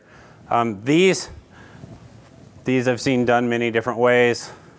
It's obviously your transmitter block or whatever with 3 valves on it, and all those wires and tags get in the way. I've seen people just hang one tag somewhere here or here, wherever it needs to be hung. Use a Sharpie and write points off of those. And then when they go out there with their handheld, it just says a tag number with a sub tag like of, you know, tag whatever that is, 0.1, 0.2, 0.3, 0.4, 0.5, and they just go through and monitor them all. And then you don't have all those tags out there. Kind of makes it, cleans it up a little bit. I like that way. That way you're not hanging all those tags. More examples here. Again, that's real good. You can come out there and see that, not hidden. Tagless LDAR. Whoa, yes. I think they just have to be identified. I know some facilities actually tag them with a different tag. I've seen like red tags that say HRVOC on them, and then they're tagged. But I think they just have to be identified. Database.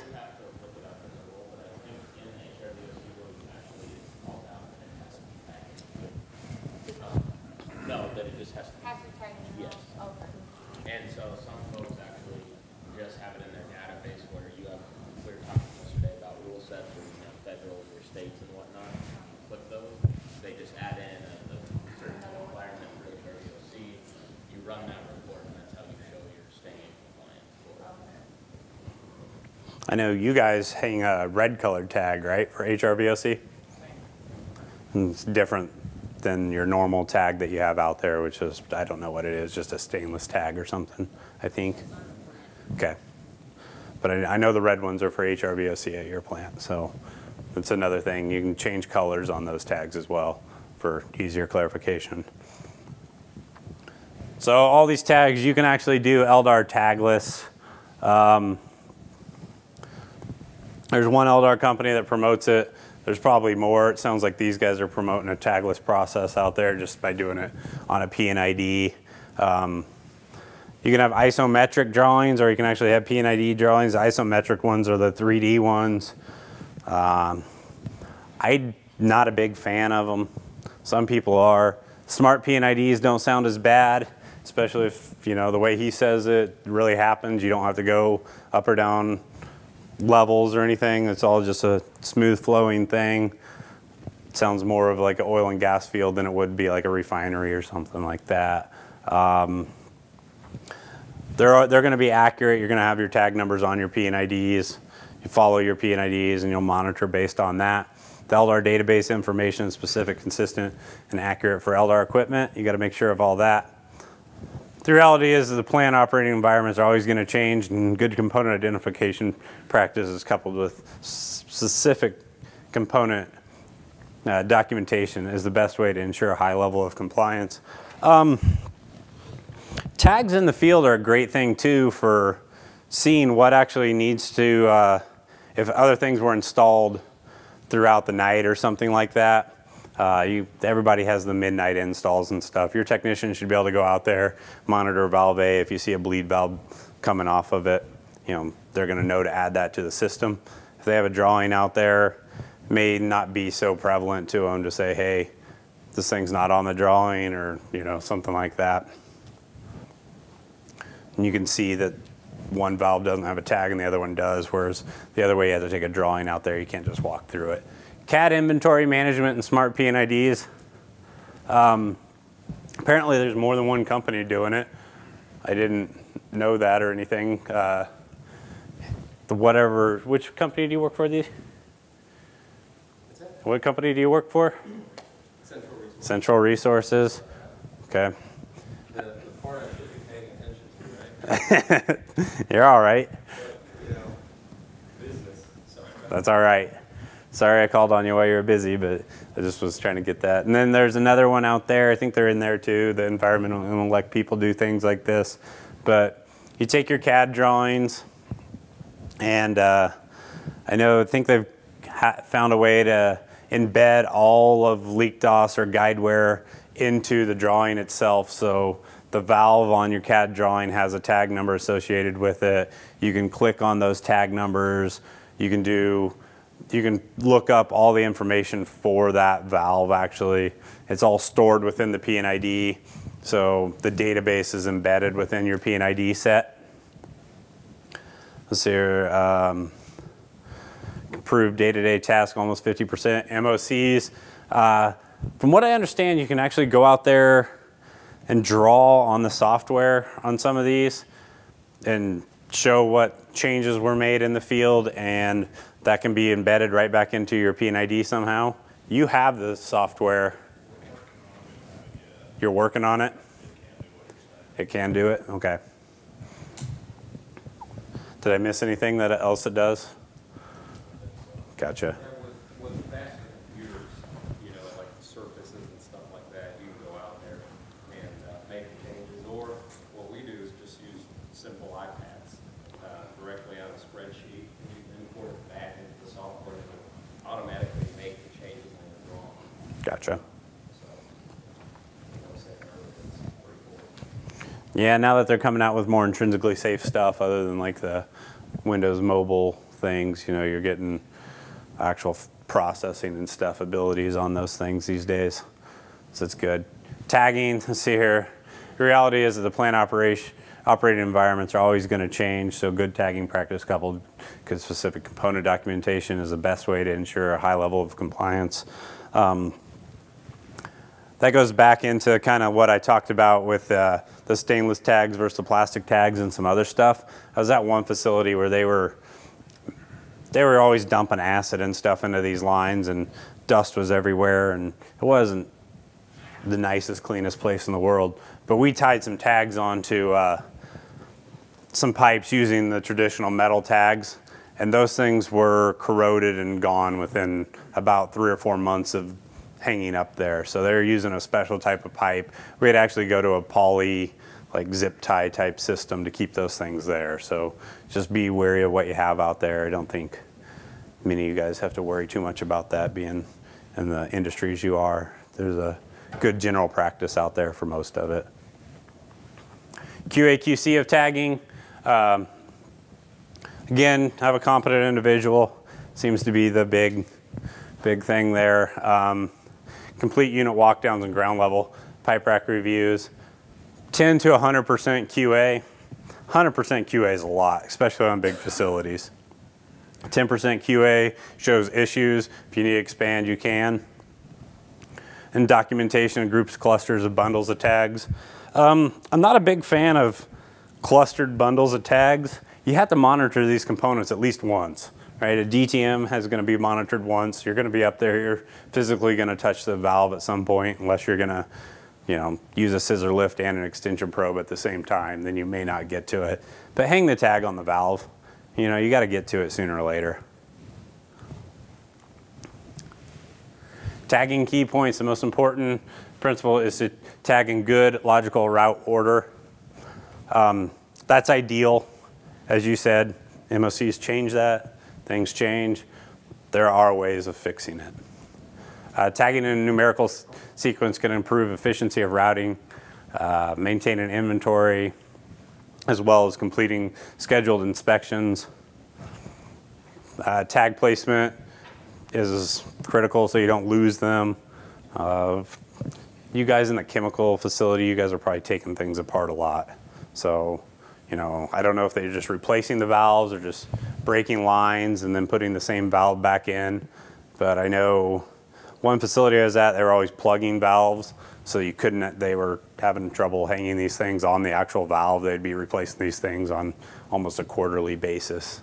So, just be wary of that. You know what's happening in your plant.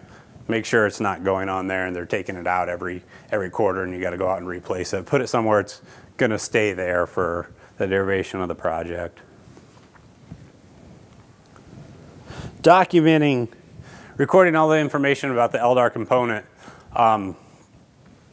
Documenter will sweep behind the flagger and the tagger and use the data logger to input all this stuff.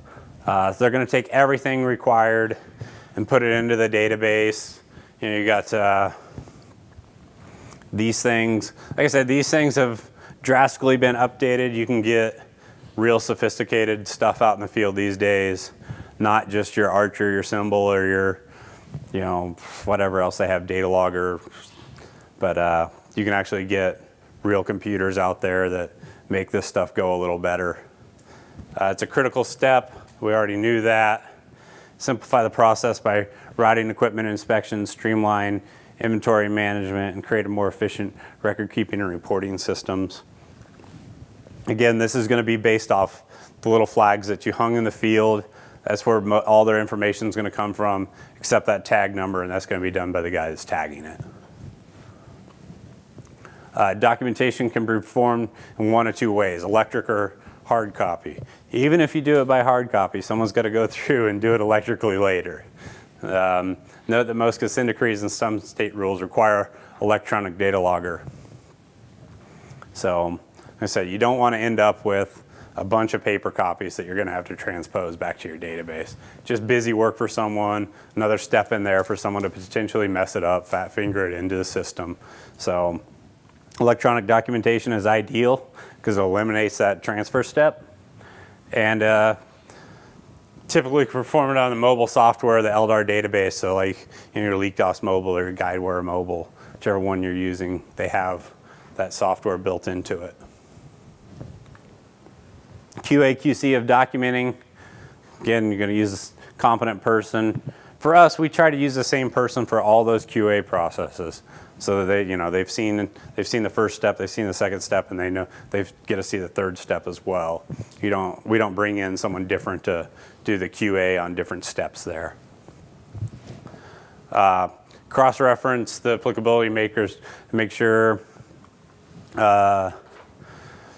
all the stuff is in there correctly. Basically, review numerical tag gaps. So that is, if you're tagging in a numerical sequence, say you have tags 1 through 100 that you're going to go out and hang, you look at that and tag number 45 is missing, you would hope there's a note that said someone dropped 45 down one of the sewers or something, so that you're not trying to figure out why tag 45 is not out in the field when you know you have 100 valves out there.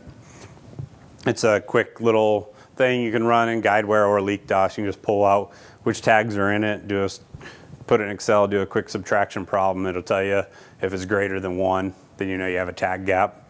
Real simple way to go figure that out. And walk down just random ones and review all the documentation that was done on them.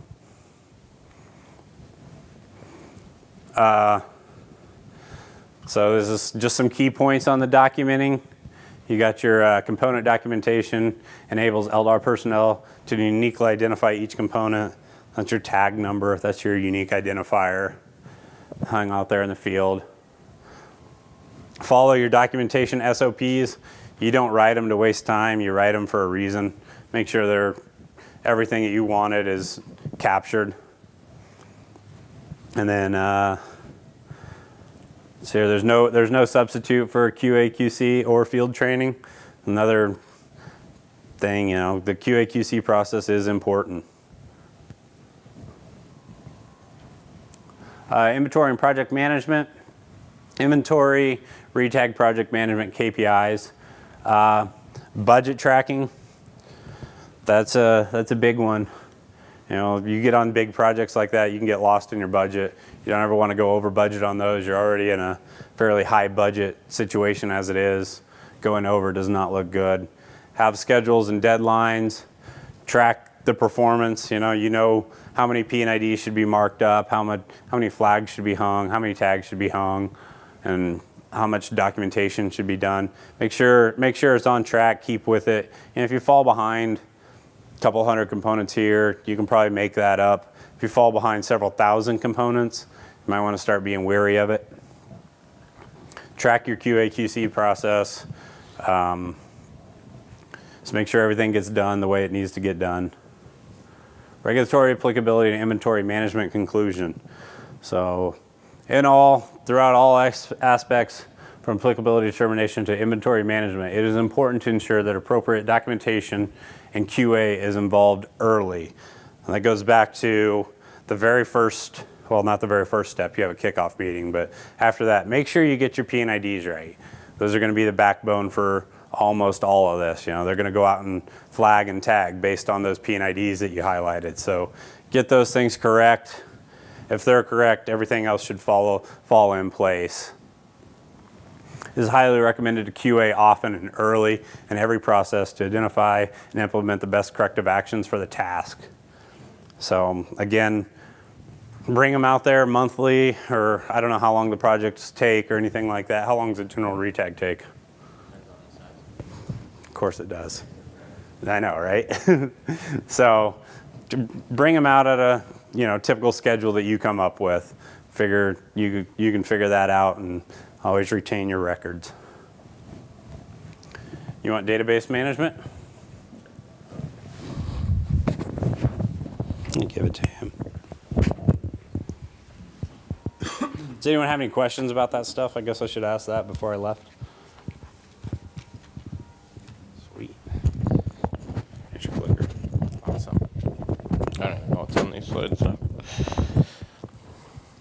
All right, so as we've been talking, who here does not have a database? Everybody's got a database, right? Okay. So with this, the databases have become a great thing for us to have all of our tools together, but they've also become a great thing for EPA and other folks to be able to audit, because now basically you have given them everything. They have everything except for the field side. And if you think about what's in there, you want to make sure that the data is correct. And so now EPA with the Clean Air Act, they're allowed to do a Section 114 letter, and they will request your database. And so you give them a backup copy, and they will pull it, and they will actually go through, and then I don't know for sure on all of this. This is what I've heard. And then they'll send you a nice little fine in the mail that then you guys and your attorneys get to talk about. And how you're going to come up into compliance on the back end with it. Because they have built queries off of SQL coding, and I'm not a computer guy, for good on that one, but what they do is basically they build this code, and they can take your database and they restore it, and they run a few little queries, and they can look at any of your 5 and 15-day repairs, any of your DORs, all the information, technician monitoring speed, and all of that type of information is in your database. LDAR has still been put on the main docket for EPA's leading enforcement. So at the end of last year, it was actually some of the discussion we'd heard is that maybe it was finally going to go away. They were going to go chase something else. Well, they just renewed it again. And so they're just getting more money to chase more things with LDAR. And so with this, what we've talked about here is with your database, if you actually look at this information. So if we're looking at this in the inventory, maybe you have 57,000 components. These are just kind of made up numbers to get a point across. But in your database, you have 57,000. So then you're also going to have Method 21 events. You'll have 57,000 Method 21 events that need to take place. Then you got open-ended lines, and what we do is we say about every third valve has a potential to be an open-ended line. It depends on what site you're at. You can actually create your own things, but just kind of a rule of thumb is if you go out in the field, about every 3 valves have a potential to have an open end. But, so if you look at all this, that stuff, if we were doing an audit, or EPA was doing an audit, that's very field-based. I'm looking at the inventory and making sure that you put everything together. But then if you look at it based on what I can get out of my database, I can see monitoring, repair, remonitoring readings, drill and tap information, chronic leakers, any of the MOC stuff, follow-up monitoring, calibration drift checks. All of a sudden, if you look at the number, by them just requesting a database and doing all that, they now have 183,000, potential issues that can come on versus having to send somebody on site and you spend a week trying to do an audit in the field. So they've just added and found that doing this cost analysis, I can look and see a lot more data by requesting a database versus trying to get all of my folks at a site and do an EPA audit or an NEIC audit and then go to the next one, because they have budget constraints too. So we want to make sure that with our databases, everything's going there. So with this, we're kind of going to go through some QA/QC items that you can do in your database to help remedy issues.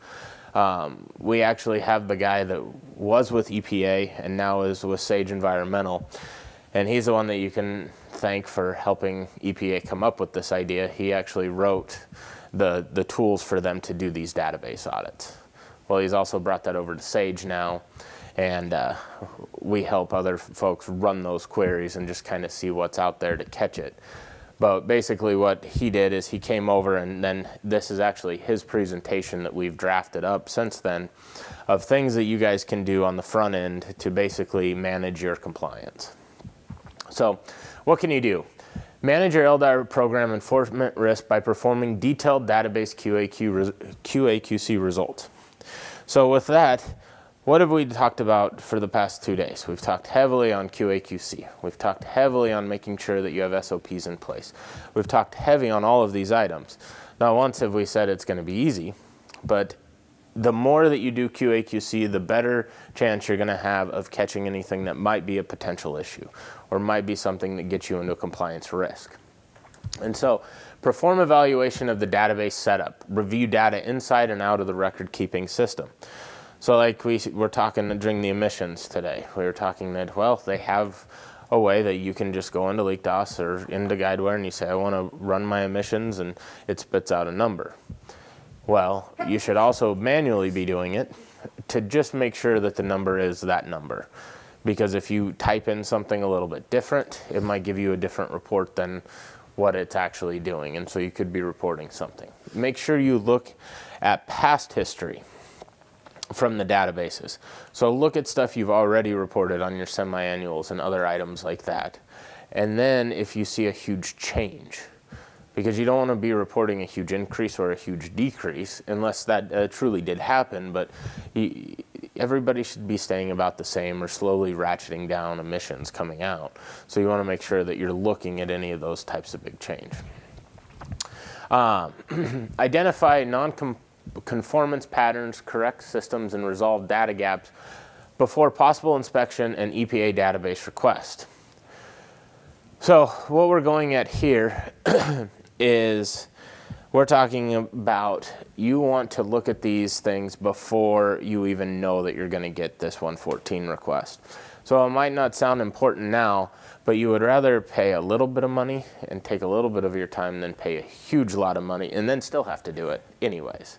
You know, I would rather pay my own staff to fix the issue than first have to pay the government the fine and then pay my staff to go fix it. So where do I get the resources? Require daily, quarterly records QA under most CD and LDAR programs. So even if you don't have a consent decree, which some of you might not in here, it's still a good thing to put these things into play, because even if you don't have one, you'll probably get one, and so you just need to have that ready. And so construct your LDAR contract to include more QA by the contractor.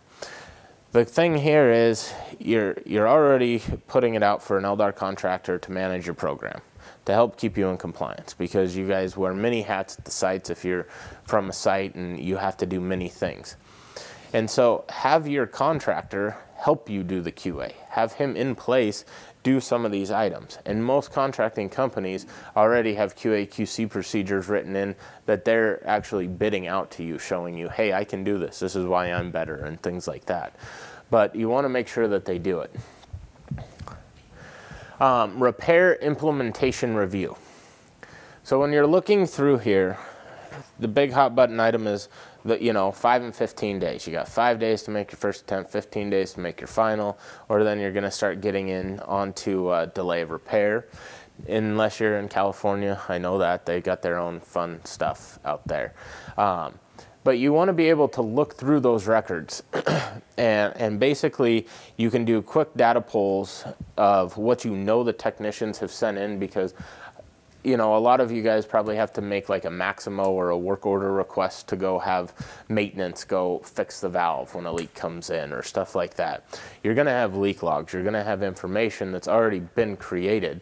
So then you can go in and take that information and look and see what your database says and do a cross check, because it doesn't happen a lot, but it does happen sometimes where that person goes out to do a remonitored reading after it's been repaired, and that he doesn't put it in an archer. He goes out, it's one component, he doesn't get it put in. Well, all of a sudden now you missed it because you didn't type it in. You didn't type in the information. So you want to make sure that if you're allowed to do it and you're doing a little bit of paper routing, or your repair technician is out there, that it's actually coming across. So this is a good way to do it. You also, if you have a consent decree,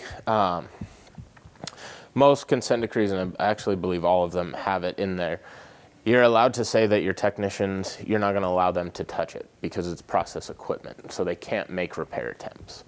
So then you wouldn't have this 50 to 200 ppm requirement. Most folks did not do that. There was one guy here yesterday that said he did, where his techs cannot touch anything. And so then the initial repair attempt piece goes out of the window in the consent decrees. But everybody is, that I know of, at least 95% of the folks here, they actually do these attempts. And so with that, this is just another layer of a potential issue that can come up in your database that can cause you an issue. So you want to make sure that you're capturing these, because when you have to do, and this is looking into like when you're doing a consent decree audit or getting audited by an agency, what they're going to be doing is pulling these.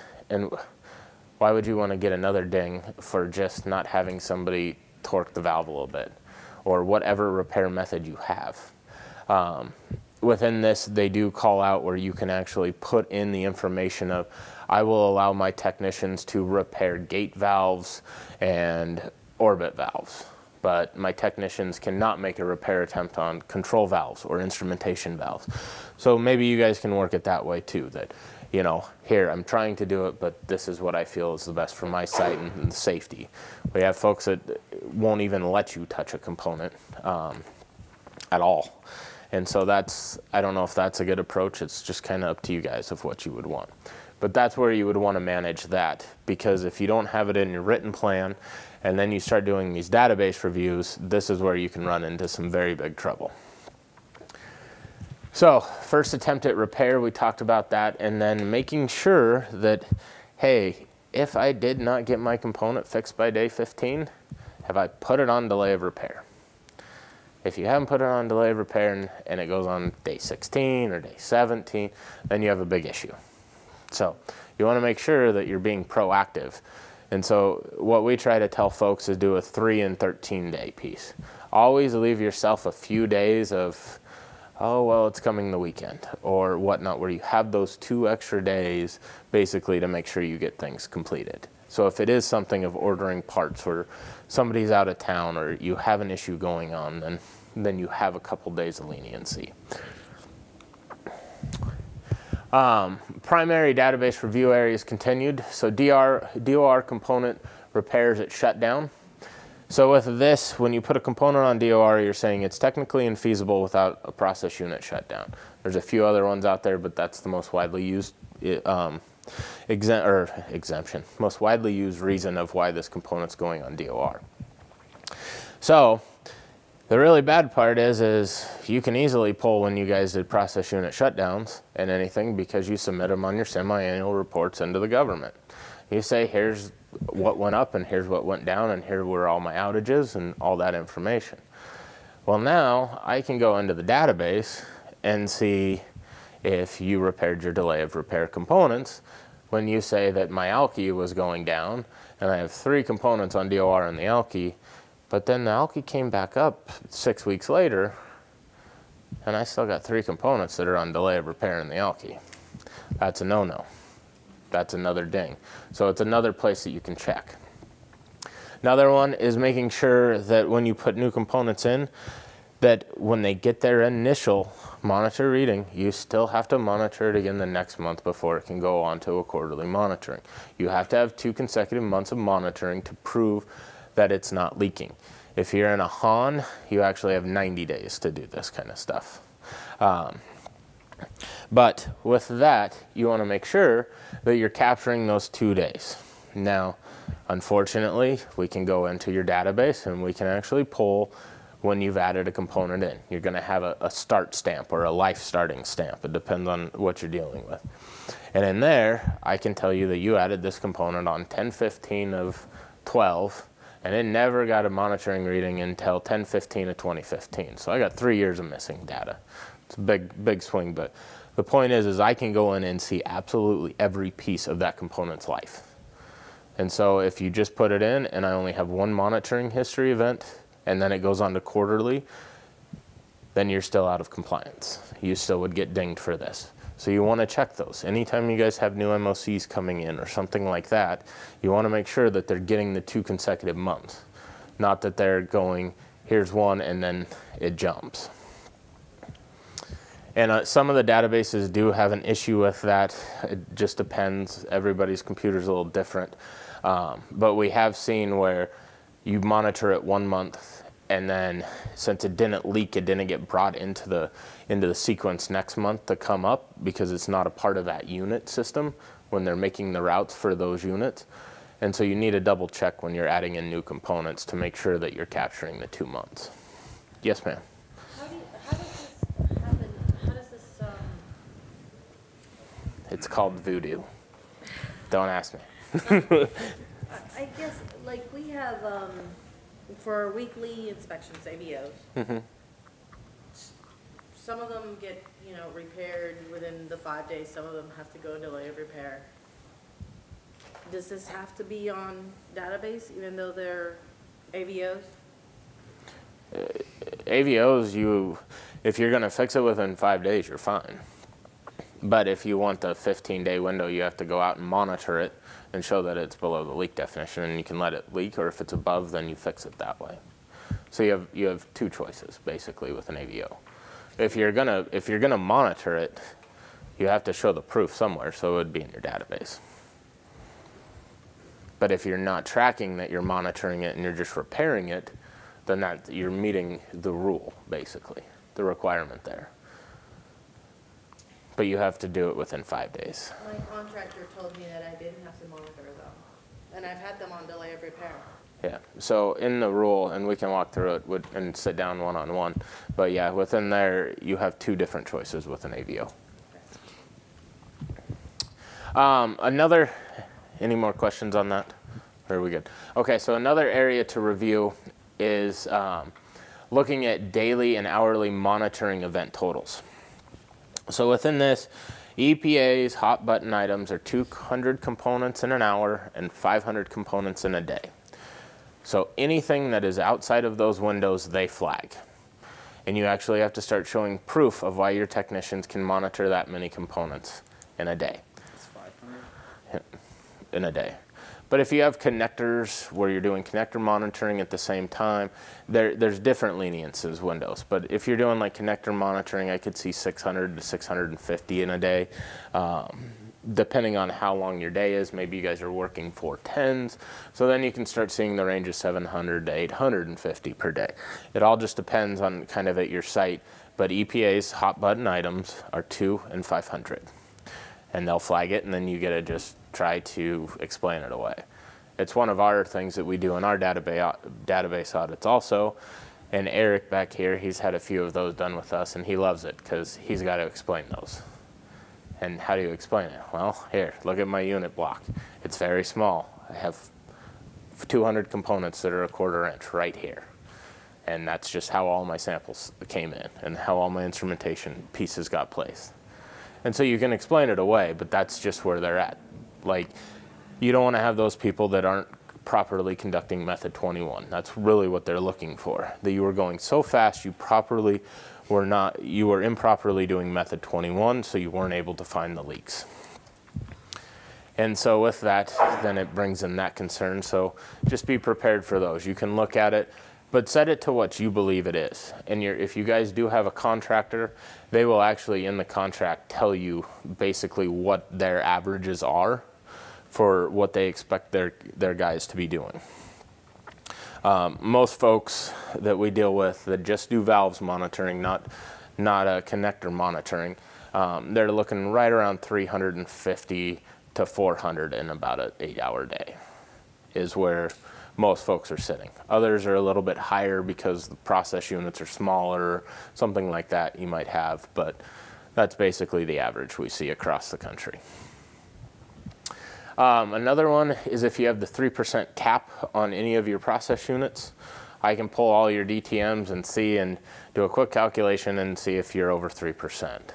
So have that ready, and if you guys start adding in components and removing stuff, make sure you're always updating that piece, because this is another one that you don't want to get dinged on just for not being able to take one component off. Valves. You want to look up follow-up monitoring. So in NSPS, you have 2 months consecutive if you find a leak. So just like installing a new component to get it back to quarterly. If you're on HON, you have within 90 days to go out and do it. So just make sure you know what the rule is and the most stringent. So if you have a state, it might actually push you something more stringent than these. California does, they're 24 hours. Time between monitoring events. So this is one, we talked about it a little bit yesterday, but this is a good one to really look at. And you have the data and the ability to do it, but this is a way that you need to do QA/QC on your database also, because it's helping you with your technicians. It's helping you with the data that's coming in, and you're managing that compliance risk by looking at their monitoring events. And what you're doing is you're making sure that they don't have the Red Bull wings, like I said yesterday. You're making sure, if you have the GPS, one of the best ones that I've seen is there was a guy, and we were looking at his GPS data, and he sat and monitored 200 components in the smoking shack. And what he'd do is he'd smoke, because your TVAs will pick up the cigarette smoke and it will give you a reading. So he was showing fluctuations in readings, but he didn't know that there was a GPS on his handheld at the time, because he was brand new, and he sat there and he did 200 of them just smoking cigarettes all day long. But if you look at it, the data looked great. So looking at the time between monitoring events is a big piece, because unfortunately for this feller, he also didn't understand that there's location descriptions embedded so that you can go find this component. Well, he had the Red Bull wings. He went from ground level to the top floor in about 3 seconds, along with doing it in the smoking shack. So it was only really fun trying to get through this. EPA, what they have also done is if they start seeing an issue, they will call and request your gate logs. And then they cross-check that with your monitoring data. So when does Joe clock into the plant? You know, we all have our badges that we have to go in, so it opens the turnstile, or depending on where you are, might be a little different. But they have that information. Then they can look on your monitoring events and go, well, if Joe didn't check into the plant till 10, but over here I'm showing data that Joe was monitoring at 7 a.m. So now people are only getting smarter, and we're starting to find other ways, because as you figured out, some technicians are very sneaky, great fellers, but they figure out a way to somehow get off of doing something right again. So you put all these tools out there, and then they figure out another way to make a change into the program. And with that, you want to make sure that you have everything covered. So make sure you look at these. I would not go to the depth of gate logs and all of that unless you really do feel that there's like falsification or somebody's doing something to your program. Yes, ma'am. So for the monthly required QAQC, are you saying each one of these areas need to be documented, that these are checked? I'm saying these are items that I would recommend doing, but I would have your contractor do them in your database. Mm-hmm. We actually, it doesn't really clear it. It just says you have to have QA/QC. Yeah, I don't know I mean. It leaves it open. Yeah, it leaves it open to all of what is your QA/QC. Eric, don't you guys do? You have Sinclair QA/QC, then RME does their own, correct? Yeah. So They have their company QA/QC procedures of what they want to look at on a weekly and a monthly basis for their data. And then the contractor also has in place his items that he looks at on a daily and a weekly and a monthly data set. And that's how they comply with the rule. But your written plan, because you're with Marathon, right, with the shirt? Sorry, I just saw the M. I was like, I think that is, but my glasses are a little bad back here. What site are you at? Okay. You guys actually have a really good written plan there. Or you can reach out to Jennifer Phelps in Catlettsburg, and their plan is also really written well with robust QA/QC procedures for both the site and the contractor. Because we have a new contractor that started, and like I just got into the program, so I'm kind of like, well, I just want to make sure I know what he's doing, what he needs to be doing, and I'm doing what I need to be doing going forward. You know, I just Okay. like people and guidance as far as what I need to do. You know. Yeah, I think in here, and I'm sorry to bother. We don't have it, but I'll email it to you. We actually sent you a proposal just a while ago, but I'll email it to you. It's basically just daily, weekly, and monthly QA/QC procedures broken out in a pretty little graph so that you don't have to dig through and write all the information down. You can just pluck it up and go, yeah, I'd do this. That makes sense for my site. I can have all of it sent to you guys if it's something you guys are interested in.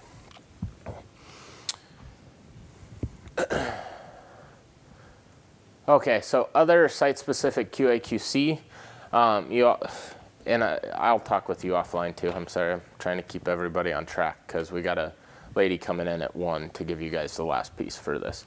But other site-specific QA/QC is look at your state regulations. Maybe you have certain permit conditions that are going to require something more in depth. Maybe you have some non-standard CD terms. So when we put this one in here, this is kind of when low E was first coming out. And a lot of folks didn't have low E. A lot of folks didn't even kind of really know what it was at the time.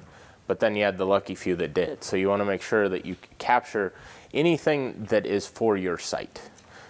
And if you don't do that, then you can leave yourself in trouble. So when you have multiple rule sets and multiple things assigned, you want to make sure that you're actually checking the box correctly for each one. Other things, how many folks actually use their LDAR database for their B1 information or their QQQ? Okay.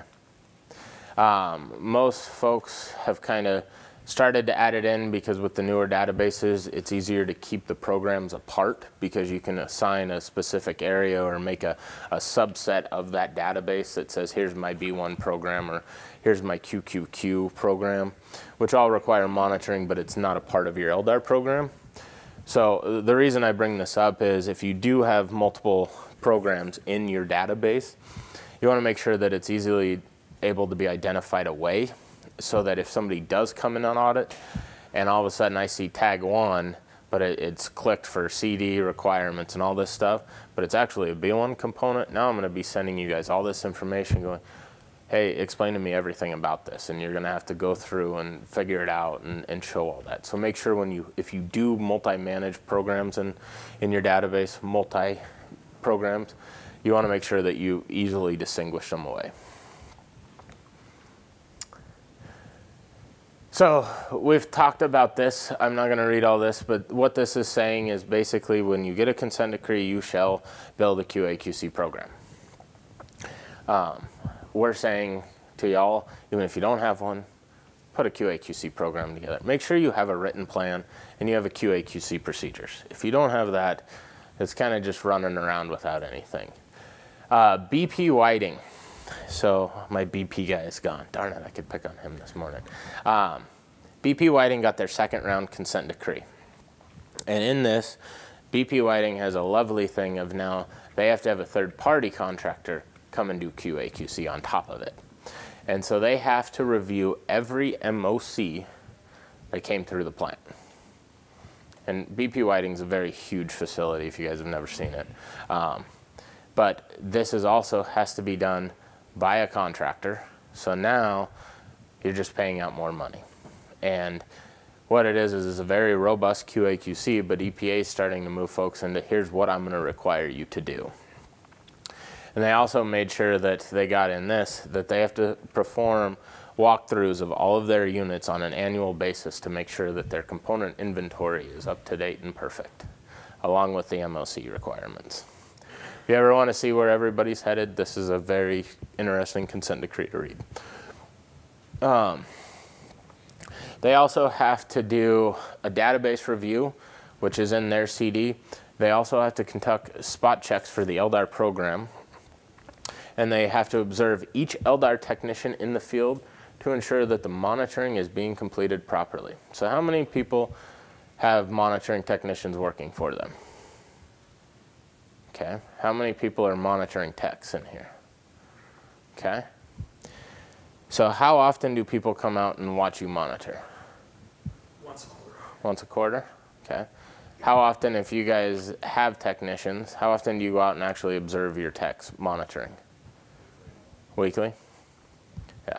So everybody has a different piece, but if you don't have somebody doing a little bit of observation on you, you'll get very caught up in it's just another day and you're doing all this. You might be missing the same thing over and over again. So by having somebody come out and look at you and just kind of give you a couple pointers or say, hey, you're doing a great job, it's always a benefit to your guys. Managing your LDAR enforcement risk. So database evaluations, when done right, provide compliance assessments which are independent. Don't use the canned reports. So if you're going to do something in your database, you can either do it by hand, but what we like to do is we like to run the reports, and then we also like to go on the back end and try to find the data myself. So I try to prove it completely a different way, and that's how I look to make sure things are getting done right. Be comprehensive, do a full compliance history, don't just pick certain windows. So if you do have audits, make sure you go from the last audit, the end of the last audit date to now. And that's how a good way that you can always keep stepping forward. Be objective, don't be biased, review with spot checks. Be objective, have a meaningful time with it. Don't just say, I'm gonna potentially do this one time and oh, here's what I got. No, if you're going to do it, keep doing it and make sure that you stay within that. You can always grow, but you don't wanna do one thing once, cause a big fuss and then never do it again because you did find an issue. We talked about this. If you have multiple programs in there, make sure you can show them away and recreate any agency style reviews. So if you guys have been audited, you guys will see what a lot of folks do for those types of reviews. So just go back and recreate them yourselves later on and see what you're coming up with, because that's where they're staying.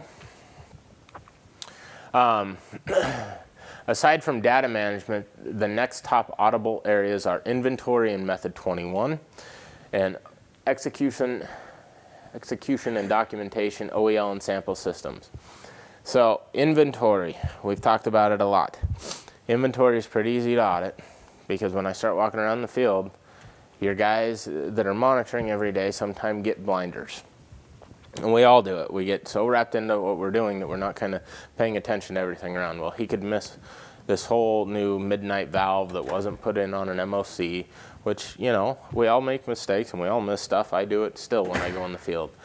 But when you get audited, then you find an overlooked component that should have been in the LDAR program. And so with that, all we're saying is make sure that you understand you're going to have overlooked components, but just even you walking out and walking through a process unit when you're doing an observation of your tech is a benefit to y'all, because this is a place where you can get dinged for not just an overlooked component, mismonitoring events, not having correct applicability, and so forth and so on, and you could just start writing up citations, which can lead to just even more headache. Method 21, going out and observing your technicians is extremely important. And it's extremely important from a site level down to the contractor doing this observations. So it needs to be everybody, because with that, method 21 is the entire whole point of every piece of data that we collect. Absolutely everything that's going on. If you can't do method 21 correctly, then it doesn't matter of all the time that we've even spent doing anything else, because that's our data.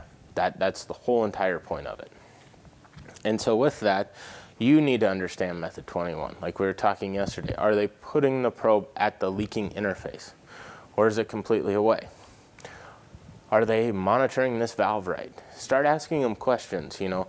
Don't ask them something that's going to dive deep into the regulatory gray areas or anything that might, you know, that they shouldn't know, but you can ask them, how long should it take me to monitor a 2-inch gate valve? Leaking and not leaking. You can ask those types of things and see what they know. And with that, you can start gauging how well they're understanding method 21, how well they're understanding their job, and moving forward with that. Because at the end of the day, you don't want somebody to write you up for not conducting method 21 properly. Because then that's a, how do you fix that? What's the corrective action piece in play that would go into that? So it takes a big step there. OELs and sample stations, I hit very hard on this yesterday. Put the lid on the damn bucket. Put the lid on the damn bucket. Yeah, you got it. And then, and you know, if you take out a bowl plug, put the bowl plug back in. It's pretty simple. Why would I just drop it on the floor? But these are big ones that are super easy to catch. Yes, ma'am. So when you, this is a point of discussion internally for us. When you find an open-ended line uncapped or a bucket without the lid on, you have to self-report those? So, that's a very loaded question. The reason why that's loaded is it depends on your site. I have sites that if they do find an OEL with a plug and or a bucket without the lid on it, they put it down as a deviation, away you go. If you read the rule, that's how I interpret it. But other folks interpret it different. That if this has happened and we capture it and we fix it within a certain allotment of time that we can go back to, depending on whatever they choose, then they don't report it. So what do you think's best practice for that? If you have no OELs or sample station violations that you're reporting on your Title Vs as a deviation, I'm going to throw up the BS flag right there. You're going to have open ends, no matter what. You're just nodding your head, yeah. I actually have looked at a few that have reported 0 open ends for a very long time. But their interpretation of how the rule says it, they allow themselves 5 days.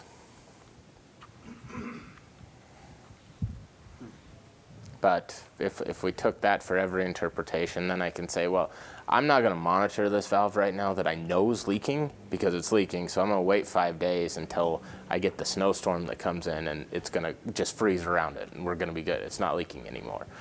You know, so I don't know. I can't help you with that. It's kind of, I would talk to your legal department and pick it out that direction. We've talked about this, inventory. One thing you can do with your database from an inventory check is actually pull out your MEL or your master equipment list. And you can actually just go through and look for tag gaps. And with this, you're gonna, you know, let's make it easy. You have 1, 2, 6, 7, 8, 9. Well, we know that we're missing 3, 4, and 5. That's a tag gap. Where did those go? What happened to those components? And then you can start looking into the history and seeing if they were removed from service or something along those lines. Or maybe they just magically Voodoo database disappeared. And you don't want that to happen. But they're out in the field still. So you can do those types of checks. Are your technicians adequately trained to identify potential missing inventory issues? You gotta be able to give them the ability to put in an effort and help make it their own program too. If you don't feel like it's your own or that you're important to a piece of the program, then you're not gonna get good data back. And especially when you start looking for overlooked components or inventory issues. With this, like I said, you can get blinders on there. You're monitoring a valve day in, day out. You're moving over to the next valve, and that's all you do for 8 hours a day.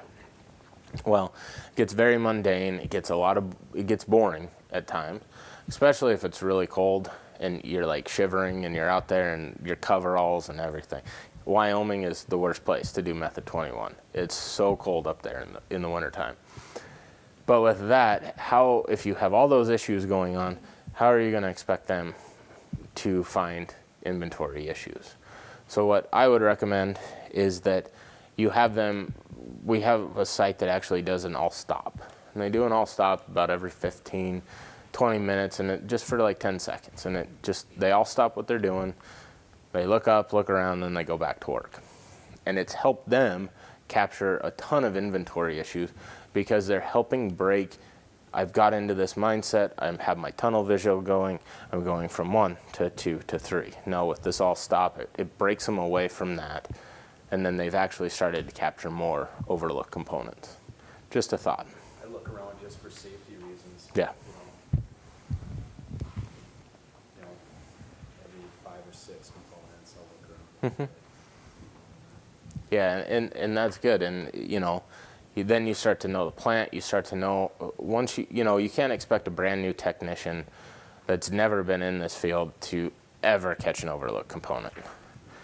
But as you've got a more senior person and he's been in that unit multiple times, he's going to start noticing when new things get put in, when old things are removed, because he's been around long enough that they start to know it. And the very funny part is most LDAR technicians know your plant better than yourself. They can take you, hey, I need you to take me to tag 22, and one of your technicians can usually walk you right out to tag 22. Oh, I know exactly where that is. Let's go over here, and he weaves you through. And so they have a very good job at helping you do this. But if you're not giving them the time or figuring out what works for your site, you're going to miss a lot. Another easy one to do in a database is by looking at, is it light liquid, gas vapor, or heavy liquid? Especially if you have speciation data stored in your database. Well, make sure if you have that you're actually assigning it the correct code. Or make sure if you have, when you're looking at your missing tag gaps or something along those lines, you start going through and we're looking at tag 1, 2, and 3, and they all say gas vapor for their liquids or for their component state or service type. And from there, when I go to tag 4, it says it's a heavy liquid. Then when I go to tag 5, 6, 7, it's all back at gas vapor. Well, the heavy liquid doesn't ever get monitored. It's never been in there. And why is this stream, this whole entire line that I have all these tags on, this one tag at heavy liquid and all the rest are gas vapor? So then I'm going to start digging into that and looking at those things. And then come to find out that one should be a gas vapor one. We've missed a ton of monitoring. We've had a whole bunch of issues. So make sure when you do that, you can also look at the other ideas, and you're pulling just one data set basically, and you have all of this information right at hand. Manage your LDAR enforcement risk going further. Guidance questions. So OEL and sample stations and method 21. What we're getting at on this slide is, excuse me, without, damn. Thank you. Oh, can't catch either. What we're getting at here is basically what you need to do. Like, help make them accountable, help make them a part of the team. But if you don't give them the tools to be a part of the team, you're not going to have anything in the back end.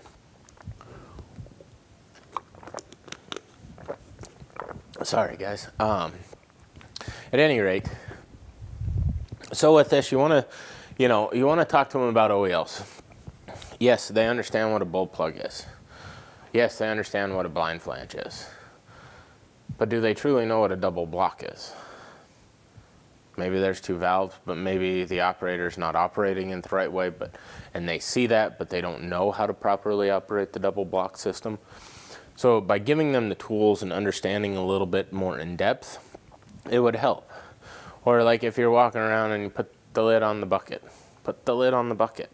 They don't know that they're supposed to do that. They don't understand the importance of that because you don't want to get dinged for that. When you're looking for method 21, you want to talk to them about the analyzer. So depending on what you use, most of y'all probably have TVA 1000Bs, I would assume. There's a few of you I know that have PHXs in here. But they need to understand the machine.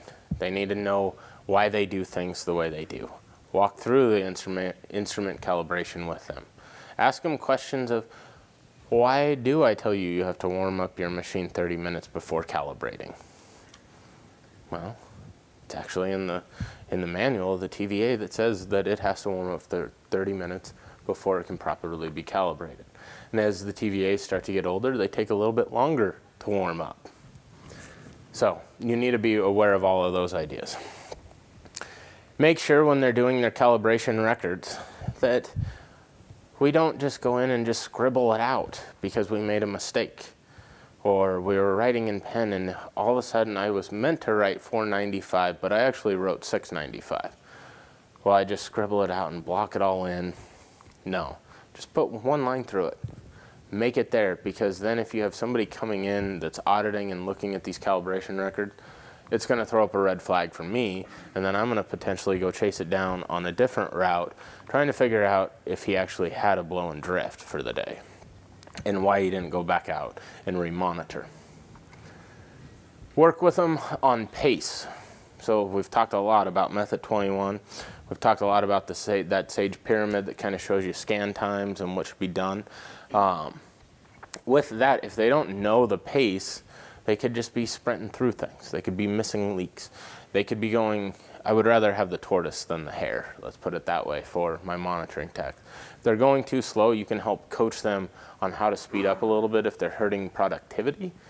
Because at the end of the day, you got to basically manage compliance with productivity and cost. So you want to figure out that perfect happy medium for y'all that goes into the program. How much am I willing to pay for how much productivity I get out? And where is that threshold? Conclusion. So with LDAR, it's the most easy enforced program out there and the most easy to be audited. The reason why is we've compiled so much data that supports everything that it's easy to do. So with it, we want to spend a lot of time managing that compliance risk. We want to have the things in place to help out the QA/QC. We want to look at records. We want to look at our paper records. We want to look at our electronic records, because unfortunately sometime they're going to knock on the door and you're going to have to prove all this, and you don't want to do that. So if you put these into play, they become part of your daily life or your weekly life piece at your job. Then you're only taking that one bigger step to making sure that you have a very robust program and that you're doing proper QA/QC to support the data that you have. You got 10 minutes. Oh, I can blaze through this one. So I like that talk. So this section, what we're getting into is LDAR metrics. So we've talked about all of our compliance risks. We've talked all about method 21. Everybody looks a little bit bored. You know, starting to see the eyes glaze over, I understand. But so here, if we're getting all this and all we've been talking about is compliance risk and worrying about it and putting things into play, well, what's a good thing? Why don't we create metrics? Because all of us survive by metrics. You know, how do I get that next race? There's a metric that says, hey, if once you hit this point and you have this many years and you've done this, then you get to the next bracket in the company, or whatever it might be. Everybody has metrics that you strive for. So if you're compiling all of this and trying to get things together, why not put LDAR metrics out there? And so it's just food for thought. I'm not going to read this because I just not a big one of this quote. But basically what it's saying is, if you have the data, why not compile it and use the metrics for it? Because if you can't measure it, you can't manage it. There you go. So what we've done here at SAGE, and this is off of our LDAR audit benchmark history. What we've done at SAGE is we've compiled every audit we've ever done. And this is just some of the data that we look at. So we look at applicability and tagging, so overlooked components. So what we were talking about is the inventory. Well, what we've done is we've gone during our audits, if we find overlooks, we write it down. And we know how many tags are in the system, and we have calculations to get to all this. But what we've truly found out is anybody that has about 5% or over of missed components, EPA is going to heavily notice. If you come down right now, and this is with, I think, 398 audits or somewhere in there, If you look across, and that's everywhere across the U.S., for all the sites we've ever done, the national average is about 1.3. So if you take that number and calculate it against your total components you have, and figure out what that percentage is, that's how many components you potentially have overlooked sitting in your field right now. That's the average that we see. Top quartile, so we break it out in 4 sections, first, second, third, and fourth, or red, yellow, and green. And our top quartile is about 0.2%, and world class is about 0.05. New components not being monitored is a good one. Look at that, see if you guys can set up metrics on that one. Monitoring completion, you want to look at compliance requires 0, but what is a true goal that we can have? And you want to look at this and start looking at it more directly from when are we finishing out every month? What could I do to help out these types of things, to help give them a few more days, because I'd rather them go out and help me with some inventory projects that are going on and just validating my program. So by moving a little bit of stuff and seeing that kind of data, making those metrics, you can help potentially increase your time at the end of each month. Open-ended lines is a great one to do.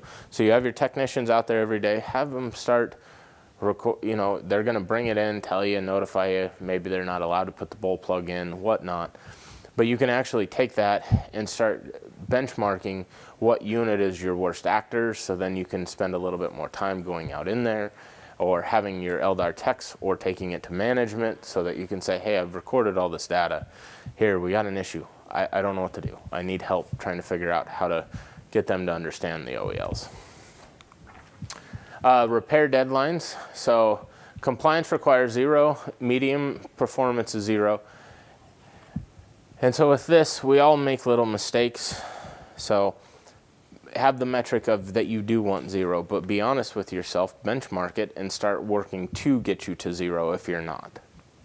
Delay of repairs.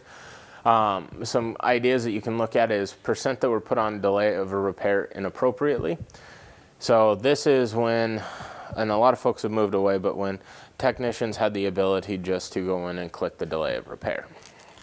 Well, then you'd find out after you talked with operations and other folks that, well, I can really go close this valve in, I can fix it, and you know, it's not going to cause me to have to do a process unit shutdown for this. So that's what we're saying, when you've inappropriately put one on. You can look at those, and it still does happen. Look at percent with DOR form problems, if you have that. Right now, world-class DOR is 0%. You can think the south coast of California, they don't allow delay of repair.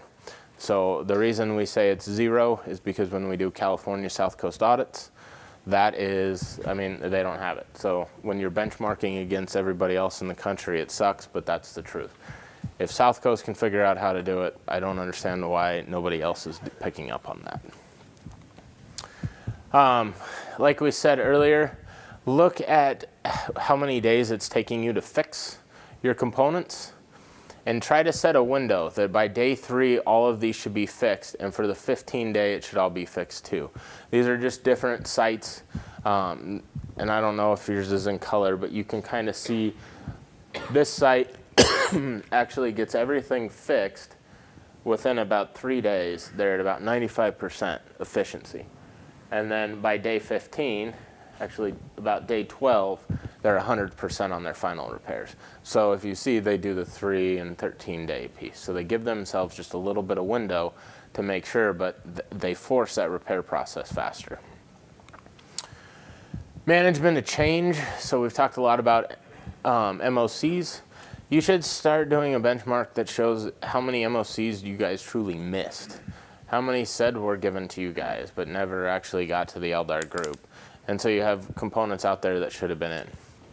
Difficult to monitor. It's an easy one to pull. Pull all your DTMs, see how many you have in each unit. See if you're getting better or worse, making sure that you're staying under the cap. It's also a good QA/QC procedure, but it helps you go. Most folks are starting to design around that, or have moved to using very high-tech extension probes. And with that, they're able to start getting those DTMs off of an annual basis and go to a more quarterly basis to make sure they're bettering the emissions. You can also look at unsafe to monitor valves. And right now, the average is about 0.16%. And what we're saying there is most folks have about 2 or 3 components as unsafe to monitor just because they're down in a vault or something like that, where you're not allowing the technician to go in because it's an IDLH atmosphere, immediate danger, dangerous to life and health. Also, you could benchmark if you guys do like comparative monitoring or shadow monitoring, come up with a scale. We use 0 to 7 and just have a place of what you want. Right now, our average score, it's right around 5 is what's coming in for comparative monitoring. But when we started this, we were down in like the 1 to 2 range. So everybody's getting better. Like you can see on our data that it's starting to get better every time. Team training and stability, you can look at things of like percent turnover, years with experience, how long they've been in LDAR, things like that, and just base your metrics on those. Compliance performance, look at the number of NOVs you've got or number of deviations that you've reported. So I believe, oh wow, we got a whole bunch more. Yeah. Yeah, it's just lunchtime for y'all. But so conclusion, adding in metrics will help you set goals and measure program progress. And with that, you have the ability at that way to actually see if you're improving or not improving, or if you're going faster down the track that you want or not. So what we'll do is break for lunch, because there's no reason to get into that. And so with this, we're going to have a lady named Catherine Warden come in and talk to you guys with Flex Italic Group. And her presentation's pretty interesting. And then if we have time, we'll finish up on this one. But we've really covered this already throughout the time of talking about how audits are getting performed and what kind of enforcement's going on. So if we don't get to that and you guys want to have it, I'm more than happy to sit back and kind of show it to you later this afternoon. So you guys have fun. We'll see you at 1.